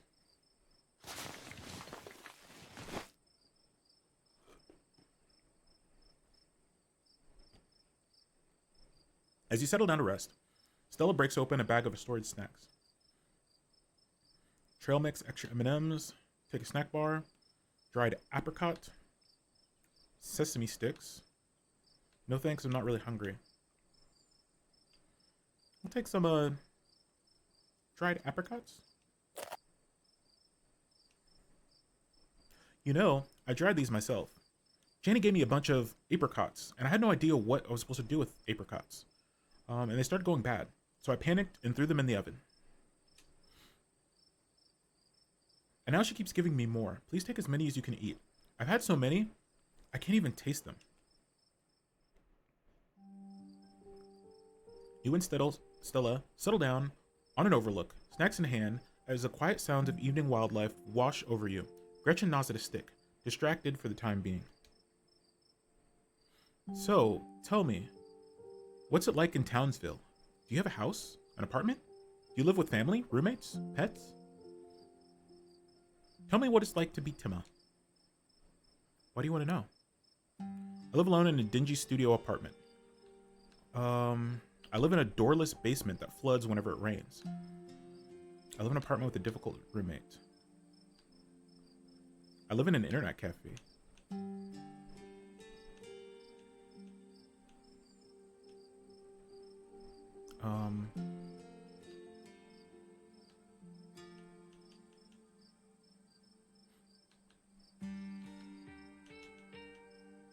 I live alone in a dingy studio apartment. It's a mixed bag.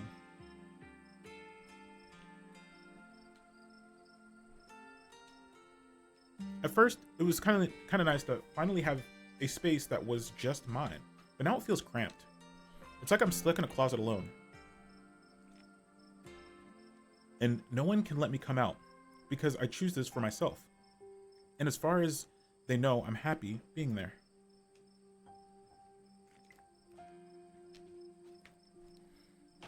The lights flicker. The toilet is constantly getting backed up because the landlady upstairs keeps flushing her cat's litter. It smells like cigarettes, and for some reason, and it's home to an extremely durable population of roaches. But I guess it's home. I do what I can to spruce the place up. I got a plant.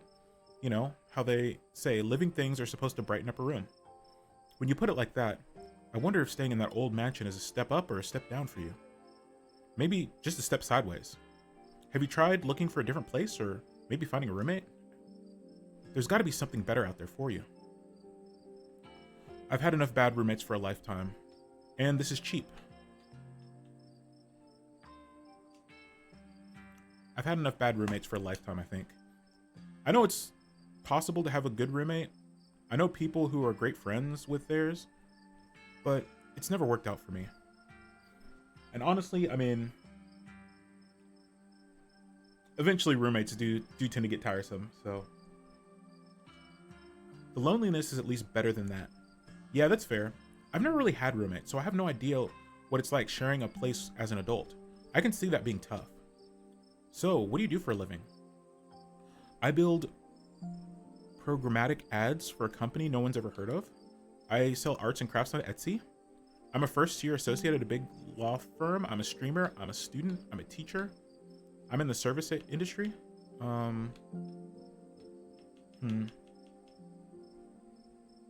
Programmatic ads.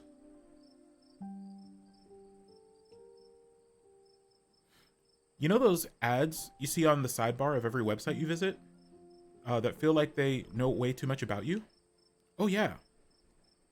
The ones that recommend stuff based on things I could swear I've only talked about in person, it's so creepy. It's like they can hear everything I say.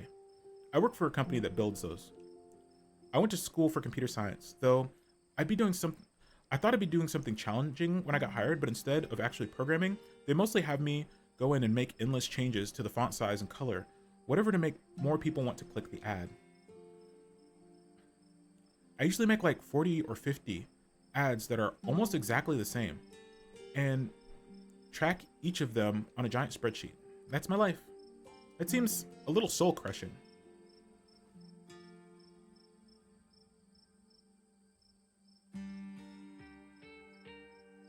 It could be, it could be worse. At least I have a job, I guess. And programmers make a lot of money, right? Usually, I definitely thought the numbers on the paycheck would be a lot when I was fresh out of school, but it turns out they hired me way below market rate. Maybe I'll find something new, though. Honestly, schools are very disingenuous about what the expected pay should be. Yeah, no one ever, I mean, very few people get paid what they expect to get paid after graduating. I know when I graduated, I was absolutely, I wasn't even close. I wasn't even making half of what they say the mean salary is for a computer science major. And virtually nobody did. I know like 1 or 2 people who are actually making what the school said we should expect to make at graduating in my entire graduating class. For a moment, you think you catch something on the tree line out from the corner of your eye. But before you can see anything, it's gone. And the 2 people that were making, you know, the mean salary, they were like the top of our class. Like they should have been making above the mean salary, not just getting to it. So yeah, schools are very disingenuous about expecting salaries, or at least they were when I went to school. I think I saw something out there.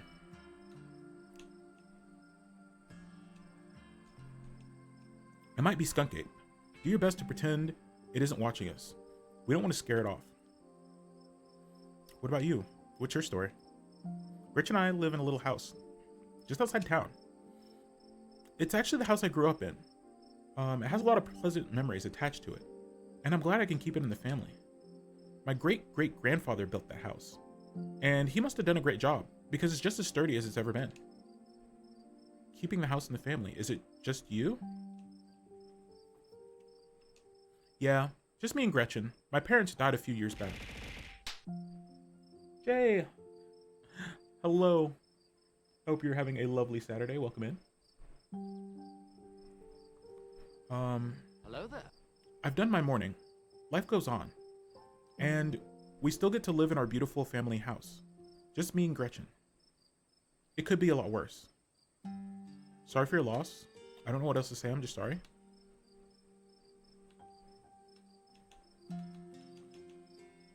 What were they like?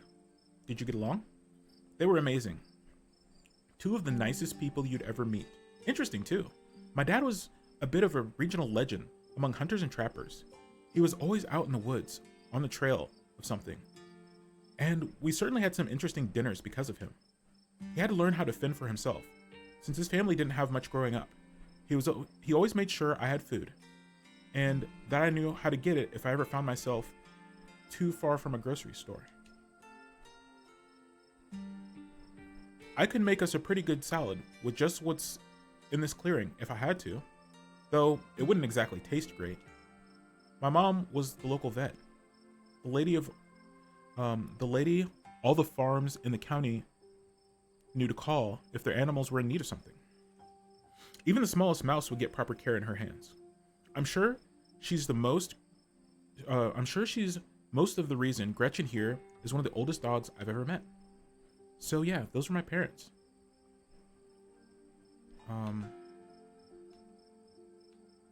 I guess.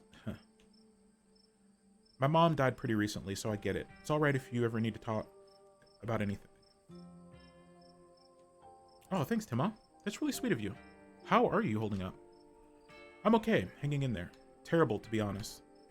I was glad to see her go. I don't feel much about it. I'm okay, hanging in there. It was a long time coming, so it wasn't a surprise. I kind of come to terms with it by the time it actually happened. And it's not all bad. Morning zombie mode coffee. Yeah, I feel that. I feel that. I actually need some more caffeine. I need some more caffeine. It's not all bad. She doesn't have to be in pain anymore. That's a relief. The hospital bills are another story, though. I can't imagine how bad that must be. It's just salt in the wound at that point. My stars, what was that? It's showtime. Everything else went quiet. I could hear all sorts of wildlife just a second ago. Now it's quiet. You're right. And whatever made that sound is close. Here, watch Gretchen for a moment while I check this out. You and Stella inch towards the tree line as she shines her flashlight into the woods. Do stay close, Timma. I wouldn't want any harm to befall you. That's her dog. Her dog talks like a southern belle. We can talk to animals. There's a skill tree you start off the game with, and we picked a skill tree that lets us talk to animals. Chicken. I see it. It's sweet and kind. A bed of flowers. A nice wind. A gentle gardener. Maybe Duke's birds weren't eaten after all.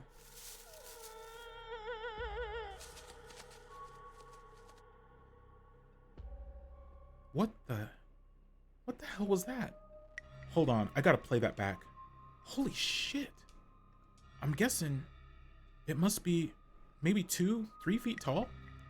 Doesn't look hairy either. So I think we can rule out skunk ape. We're hunting for cryptids, by the way. But whatever it is, it has one of Duke's chickens. Looks like it's headed north. Let's go after it. Right behind you. What have you gotten me into? Right behind you. You follow Stella as she sprints into the unknown, Gretchen excitedly pulling you along by her leash.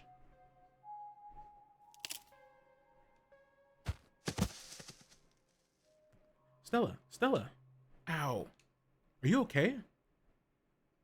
Oh god, the monster's got you. We're gonna die out here. Are you okay? I'm alright. I just tripped on something weird. Just like my Stella to get overexcited and lose track of herself. Oh no, that poor thing. It must have been one of Duke's. A new beginning. I'm going home. I'm going home. I'm going home. Oh, Jesus, it's still alive. I guess we'll have to roll the camera. Ahem. It seems like we found one of Duke's chickens. Folks, and she's not looking good. I'm hesitant to speculate, but she definitely has some kind of growth under her skin. Could it be a tumor or something else? Either way, I don't think there's much that can be done for her at this point. Jeez, I hope I don't get demonetized for this one. Wait, do you hear that? I know that smell. That's old Duke. Stella, I swear to God, didn't I tell you to go home? Man, I found footage. Found footage has changed over the years, huh? Right? But yeah, we're out hunting cryptids. We are in this small mountain town. We came to town to bury our aunt. Our aunt has passed away, so we are staying at our cousin's house. She inherited the family manor. It's a big mansion, and it's completely falling apart and disgusting. Stella's a townie, so we met her as we came into town, and she convinced us to go cryptid hunting with her. Birdie? Oh no. Birdie, what's happening to you, sweetheart? Duke. We just found her like this. I think there's something seriously wrong with her.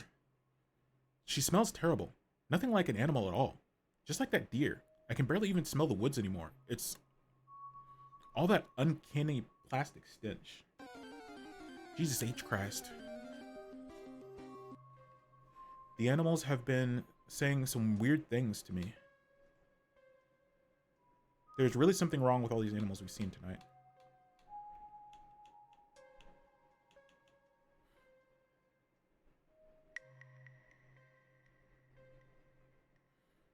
Do we want to do the talk to animals dialogue?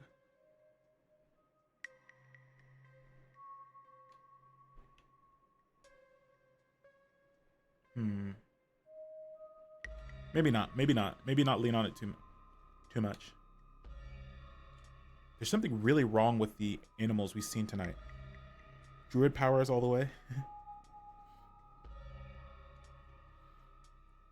What a horrid thing to witness. And Gretchen's the doggy. So only we can understand animals. Yeah, Gretchen's the doggy, and she talks like a Southern belle. It's like they've all gone mad. If this happens to me, I wouldn't want to live like that.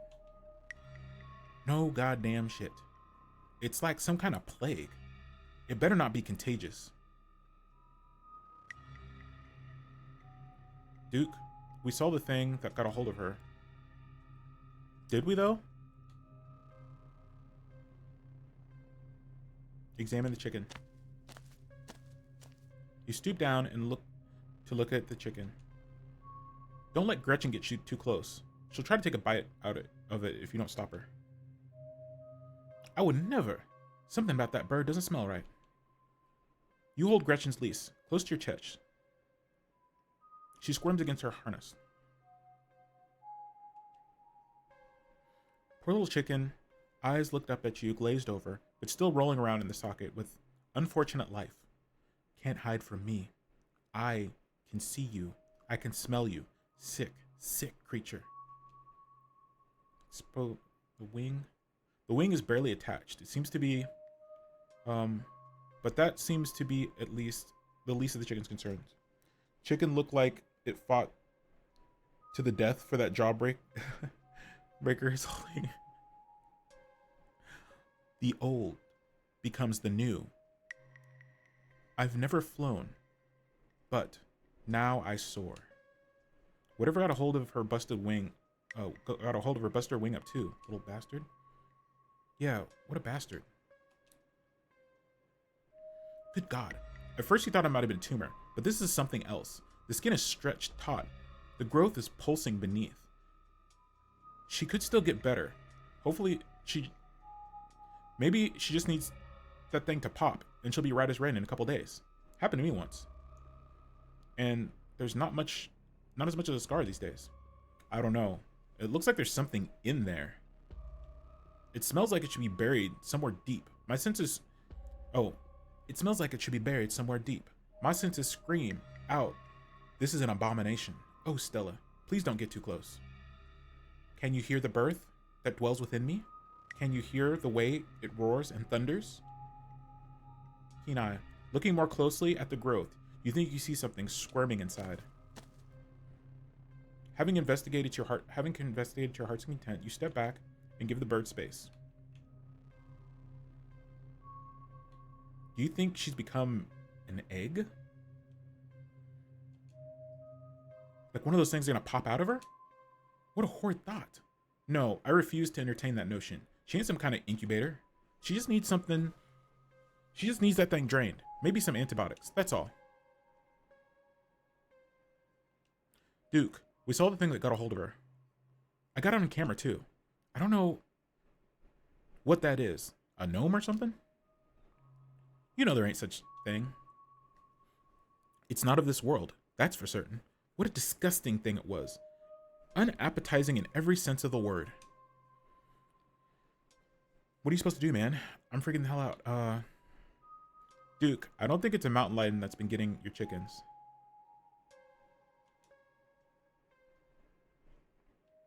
Yeah, no shit. In all my years, I've never seen something like this. As you, Duke, and Stella take stock of the situation, a sound begins to wrap around you. Gently at first, barely a whisper. But then a guttural moan, and then another, and another, until suddenly you find yourself surrounded by a chorus of groaning misery. There's something out there, all around us. I could smell it. There's so many of them. What the hell is going on?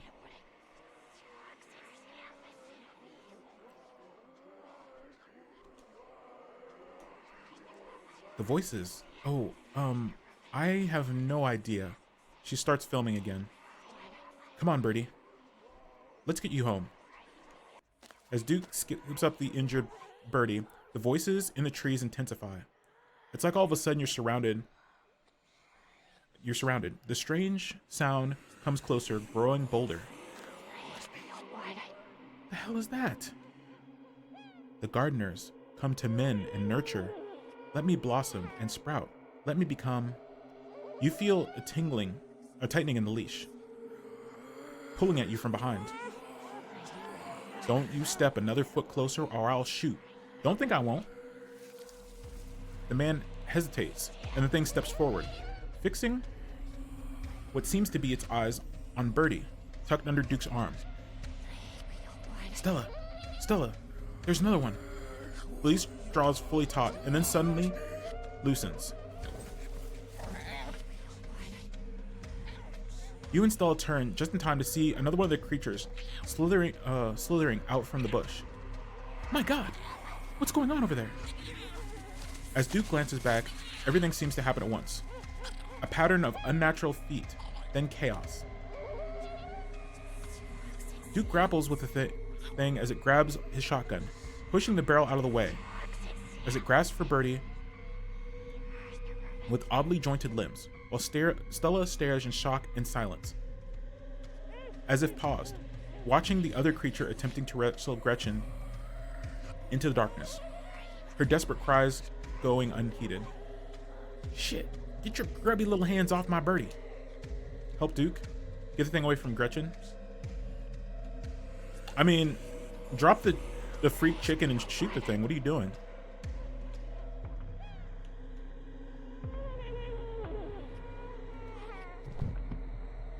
You dive for Gretchen, attempting to snatch her away from the thing's misshapen hands. Oh, Timma, my hero. You manage to grab her, but the creature isn't deterred. It rears back on its hind legs, its mouth opening, whispered tones sliding out along something sharp and unnatural. But then deafening blast of Duke's shotgun, and suddenly it's gone. Duke? Blood! Blood, my heavens, I smell blood!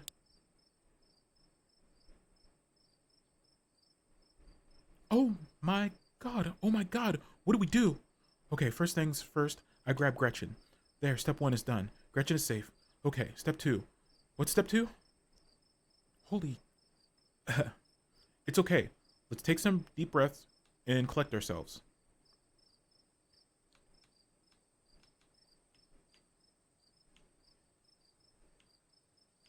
We call the cops, obviously.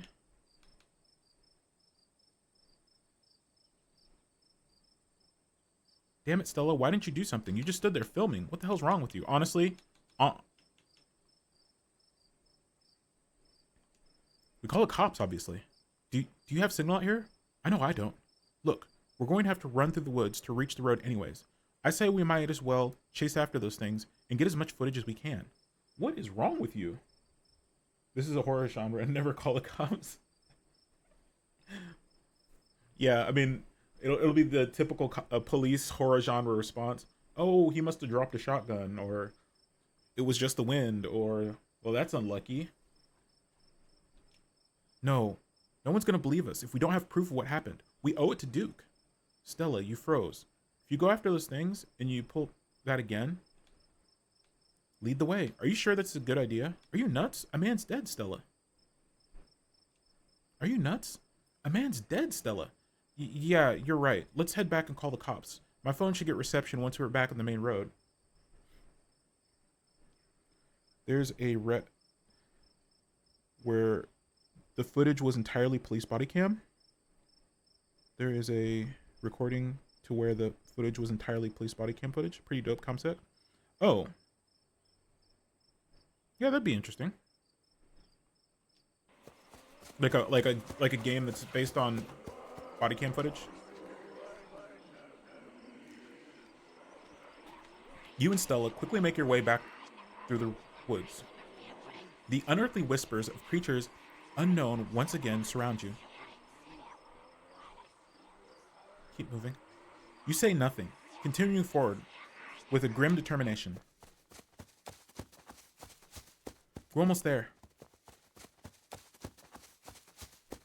You and Stella reach the main road, and the whispers fade back into the sounds of nature.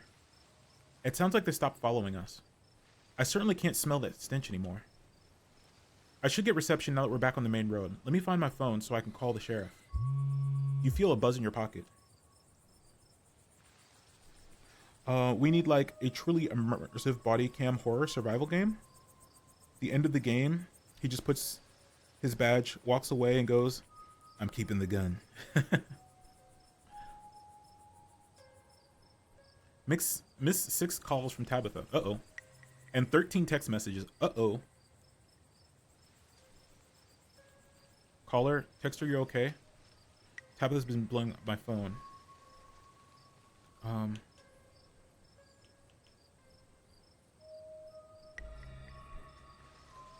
Text her that you're okay. You text Tabitha back and let her know you're okay. Your message sits unread. Yikes. Tabitha's been blowing up my phone. I guess she must be worried about you. But first things first, let's call the police.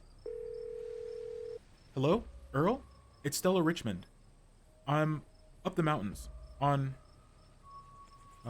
Ash what is that? On whatever that is, trail. Duke is dead, Earl. Shotgun. Happened right in front of us. There's something in the woods. Okay. Yeah. I think we're okay. But hurry. Jesus, Earl. Who's going to tell Bo? I guess we wait now. Ask China.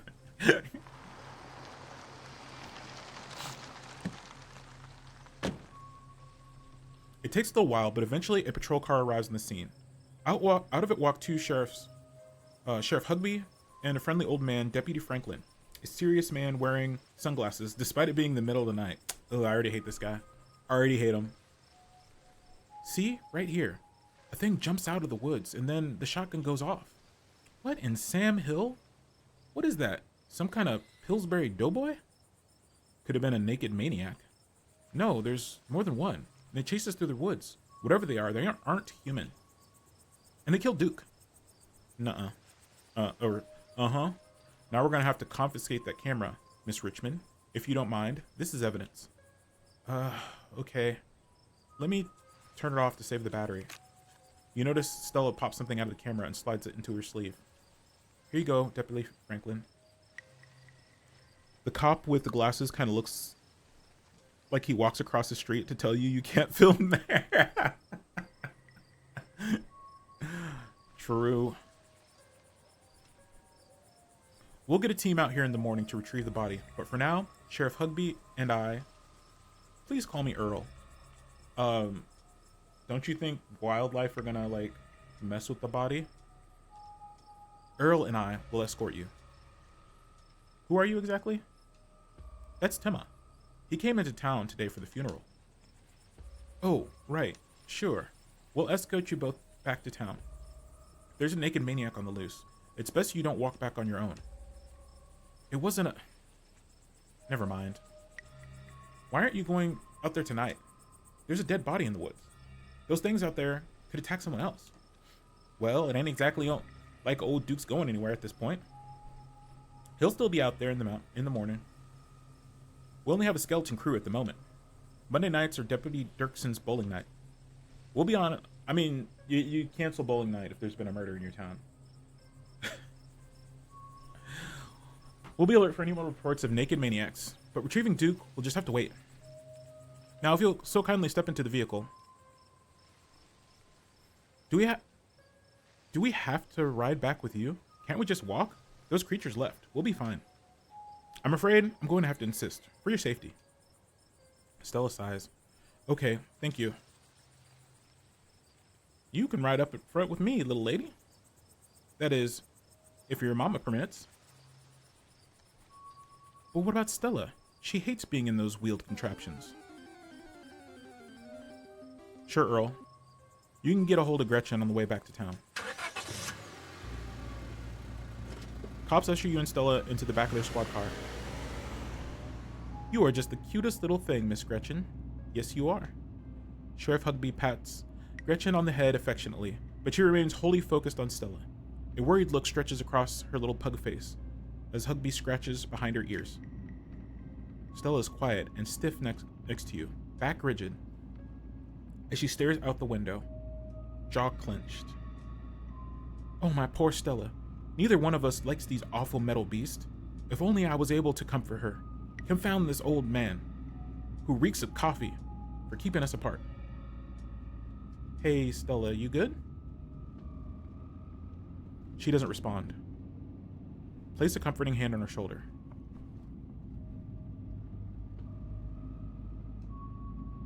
You reach out and rest your palm on her shoulder. She jumps slightly at your touch, but you can feel some of her tension ease, and hear her let out a soothing sigh.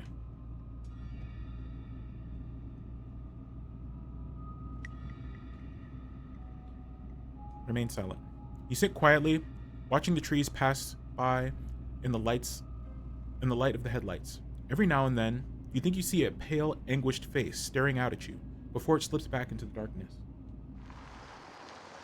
Soon, the rumble of gravel beneath the tires gives way to uneven pavement, and the car comes to a stop in front of a small cottage. You two stay out of trouble. We'll have this all sorted out in the morning. Just get a good night's sleep. And you, whatever your name was, I.P. Freely, Fox Mulder, remain silent.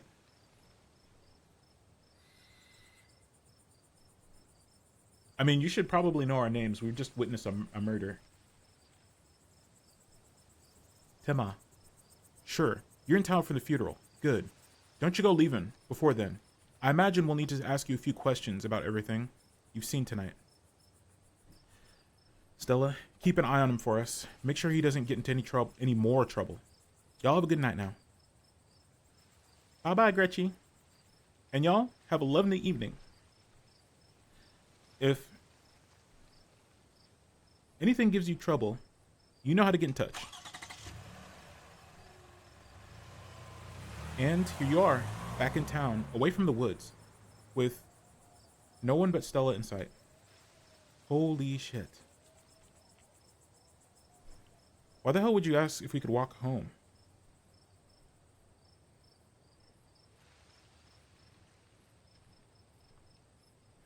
I hope you don't mind me asking, but why on earth did you want to walk home? That's a fair question. I've just had some bad experiences with cars. I don't know how to drive them.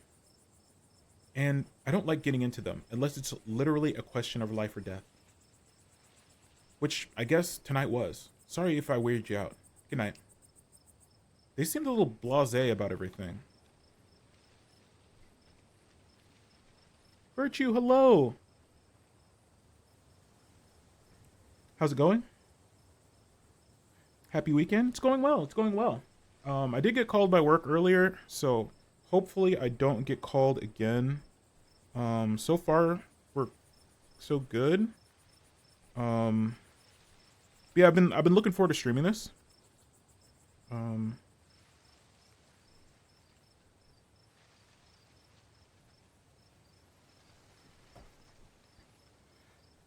Hopefully get paid. Yeah, we don't. But it's okay. It's okay. Yeah, I've been looking forward to streaming this for a while. I've actually played this is an episodic game, sort of like how Life is Strange has episodes. It's a narrative story game. They released episodes 1 through 4. The episode 4 they released 3 years ago, and they just now released episode 5. But it's been 3 years since I played, so you know we're starting at the beginning to kind of just refresh what happened, because I forgot a lot of the details of what happened. This game looks interesting. I like the art style. Yeah, it's Black Tabby Games. They did Slay the Princess. If you've ever played that or seen that played. I've also played that. It's very interesting.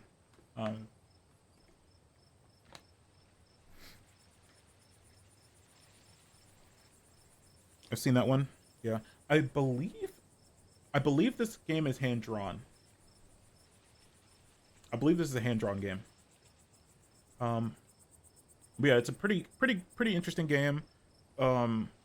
Basically you start off, you're heading to Scarlet Hollow is the name of the holler that we are in, to go to our aunt's funeral. And we're staying with our cousin.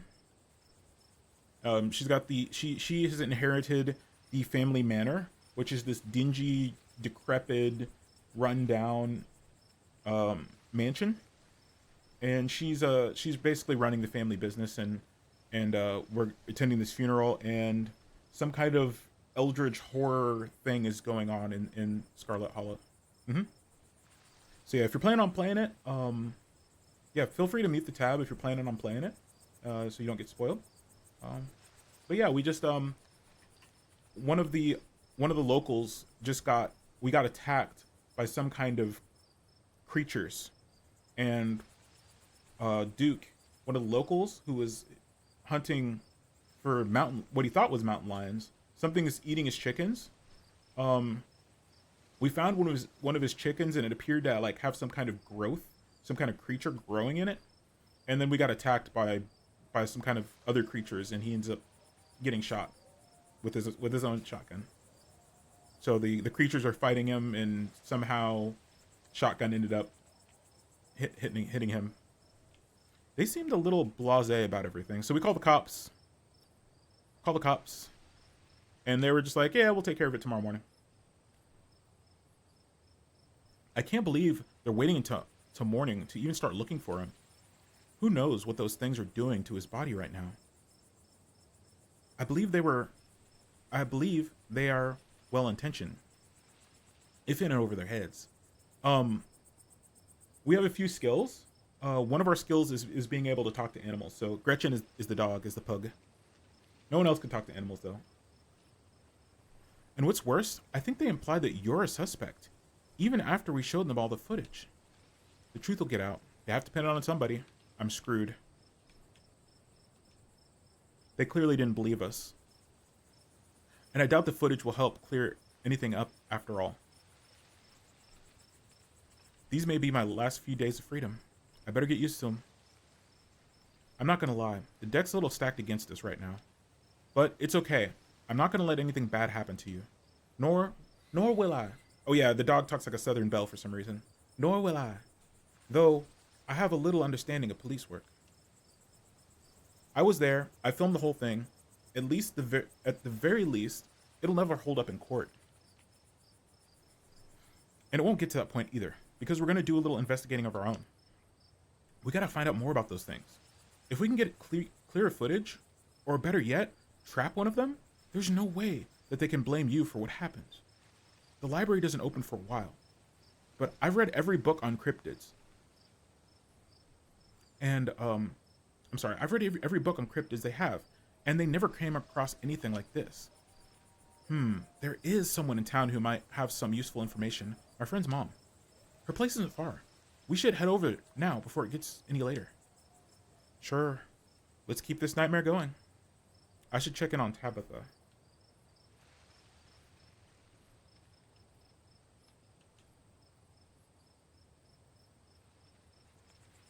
Sure. Why not? Who cares? Let's keep this nightmare going.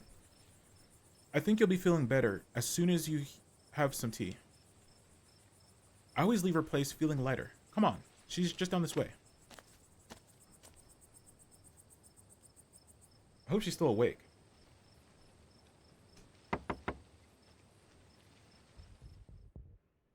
Keen eye. Out of the corner of your eye, you spot a shadowy figure, staring at you from across the road. You didn't hear it approach. Stella, I think someone's watching us. Stella, I think someone's watching us. She turns to look. Timma. Jesus. Welcome home. Before you could respond, the door behind you swings open. An older woman stands in the entryway. Go home, Wayne. Can't help you tonight. You look back, and the figure is already gone. disappearing into the shadows of the night. Sorry about that, Stella. Some people just can't be helped. What brings you out here so late? And who is this? Hi, Miss Forsyth. This is Timma. Is it okay if we come in?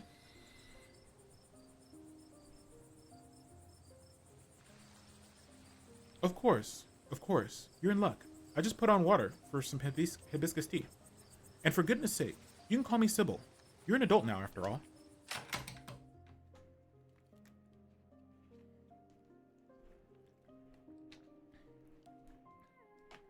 Welcome to my little nook. It's nice to finally meet you, Timma. I was so sorry to hear about your mother. Vivian was such a lovely soul, and she'd been sorely missed in the holler. And now poor Perlane is gone as well? Do let me know if there's anything you need while you're in town. Offer Sybil boiled peanuts? No, I don't think we're going to offer the boiled peanuts. Who was that outside? Just a very sick man. You don't need to be worried about him. You knew my mom? Of course, dear. She was a good friend of mine for many years. She was such a lovely woman. You should come by sometime. I can delight you with unsavory tales of her youth. How did you know she died? Oh, Perlane was a chatty woman. Not much went on that I couldn't get an earful, or I wouldn't get an earful of. Bless her heart. I never met Perlane. You don't have to pass on your condolences to me. I have no feelings about the woman.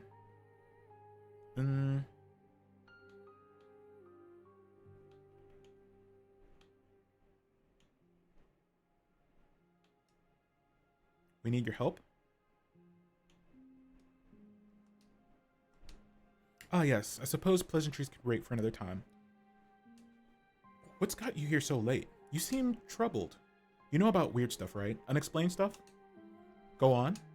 Duke was killed tonight by something in the woods. Oh my lord. Have you contacted the police? Yes, and they didn't take it very seriously. They're not even looking for the body until tomorrow. Those things out there, I don't even know how to describe them. I can show you. Stella pulls out the card she swiped from her camera and pops it into her phone. I wasn't about to let the cops please hold on to this. At least not before we had a chance to make a copy. Smooth? The cops are gonna be mad. They found... I can't believe you're withholding evidence. Say nothing. We'll say nothing.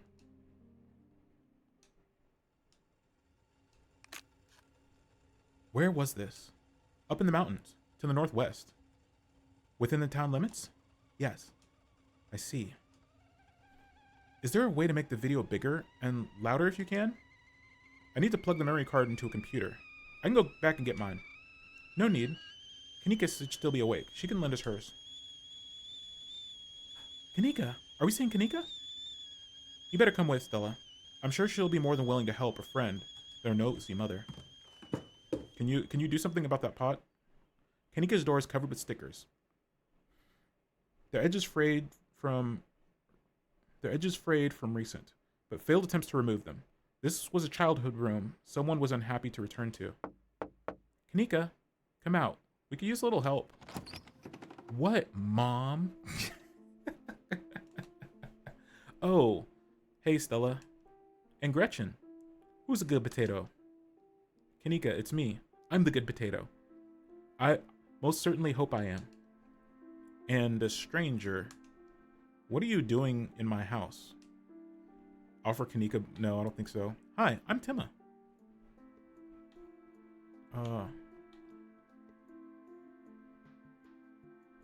I was helping Stella with the video and something terrible happened.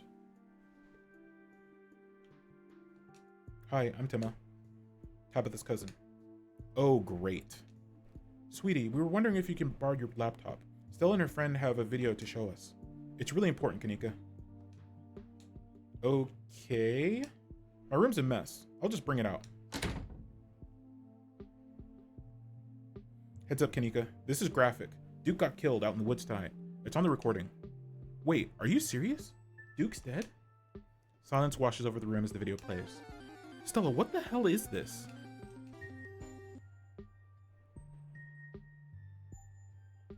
This is far beyond my ability to contribute. I'll leave the thinking to you humans. I'm sorry either of you had to see this, but Tim and I have no idea how to make heads or tails of it. Stella, are you okay? I'm fine, really, I'm okay. I'm fine too, thanks for asking.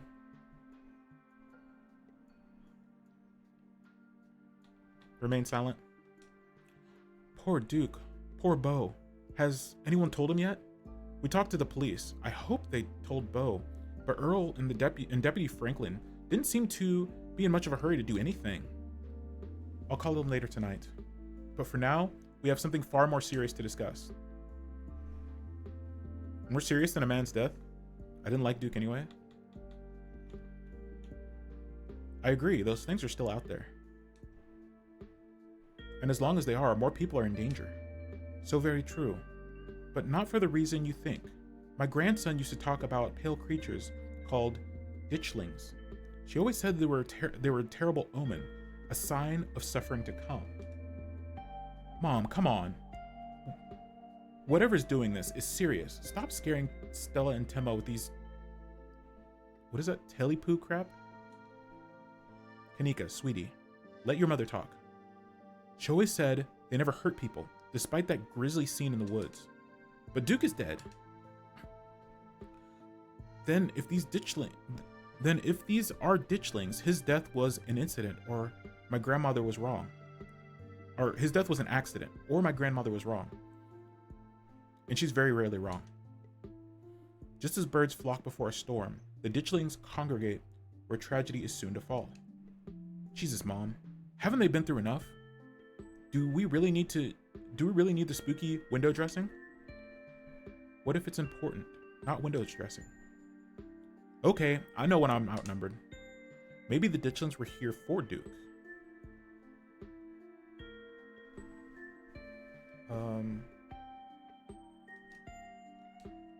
Like a self-fulfilling prophecy? Unfortunately, no. Their presence forewarns of something far more sinister than one man's death. Can we please stop talking about these things like they're magic?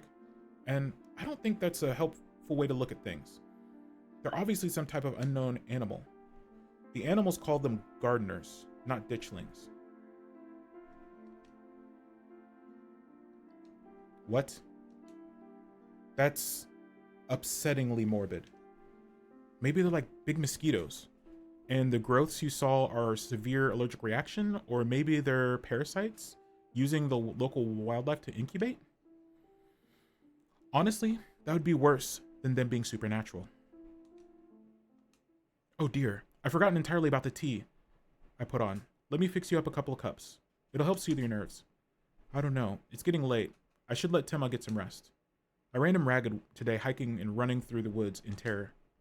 I can keep going, I'm still wired. I can stay up, this is important. Okay, maybe it's I'm eager to get home and start doing some research. I'll ask around my usual forums for if anyone has information on ditchlings. Is that what you call them? That's right.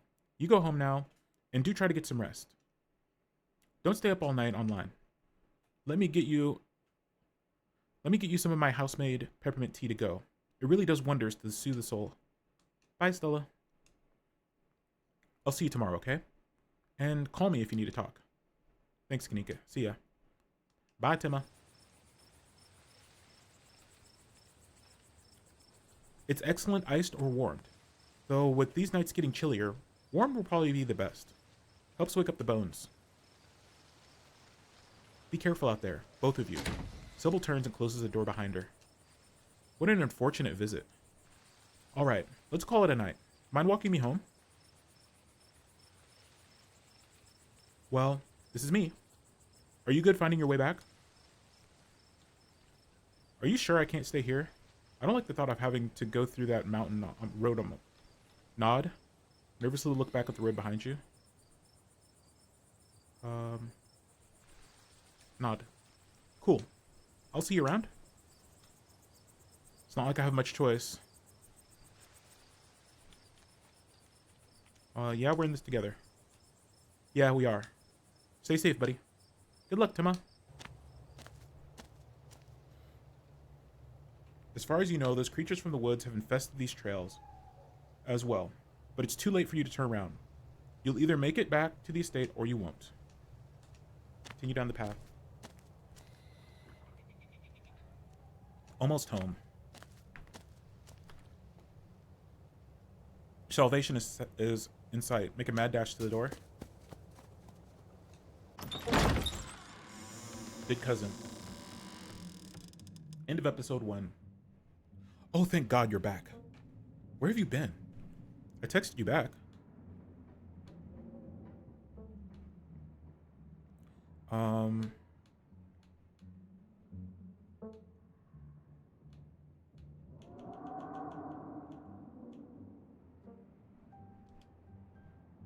I texted you back as soon as I had reception. Did you? I didn't notice. The miner outside the general store? There was a miner outside the general store who called me out by name. And everything. Wayne. Scared the shit out of me. Do you know what's going on there? Mining? It's a mining town. Of course there are miners walking around at night.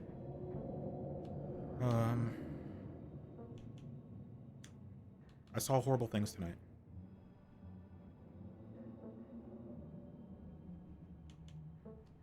I went to the woods with this girl I met to find some cryptids, and it ended with us watching a man die. Oh, so you met Stella then. Ugh, that explains everything.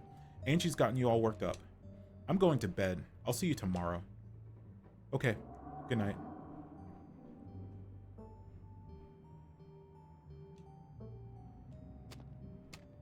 You're alone in the estate. The sound of wind whistling through the house gives you an uneasy feeling in your gut. It's probably best to turn in and leave the night behind you. You thoughtlessly stumble into your room, and before you even fully realize you're there, you already collapsed into the mattress and exhausted. From the relative safety of this uncomfortable bed, the events of the past evening seem like something that has happened to someone else. Though you can still clearly picture the terror you felt in those moments. For now, you're safe, and you're warm. Eventually the sun will rise, chase away the monsters, and make them seem like nothing but bad dreams. Maybe tomorrow, if you're lucky, you'll wake up in the normal world and have a boring week in the mountains with your sour-faced cousin. It's a nice thought, but deep down, you can't help but worry that things will only get worse. All right. Friendos, we're going to break here for a few minutes.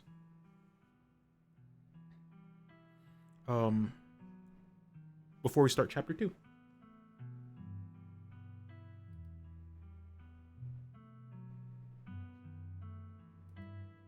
We'll let this play out, though.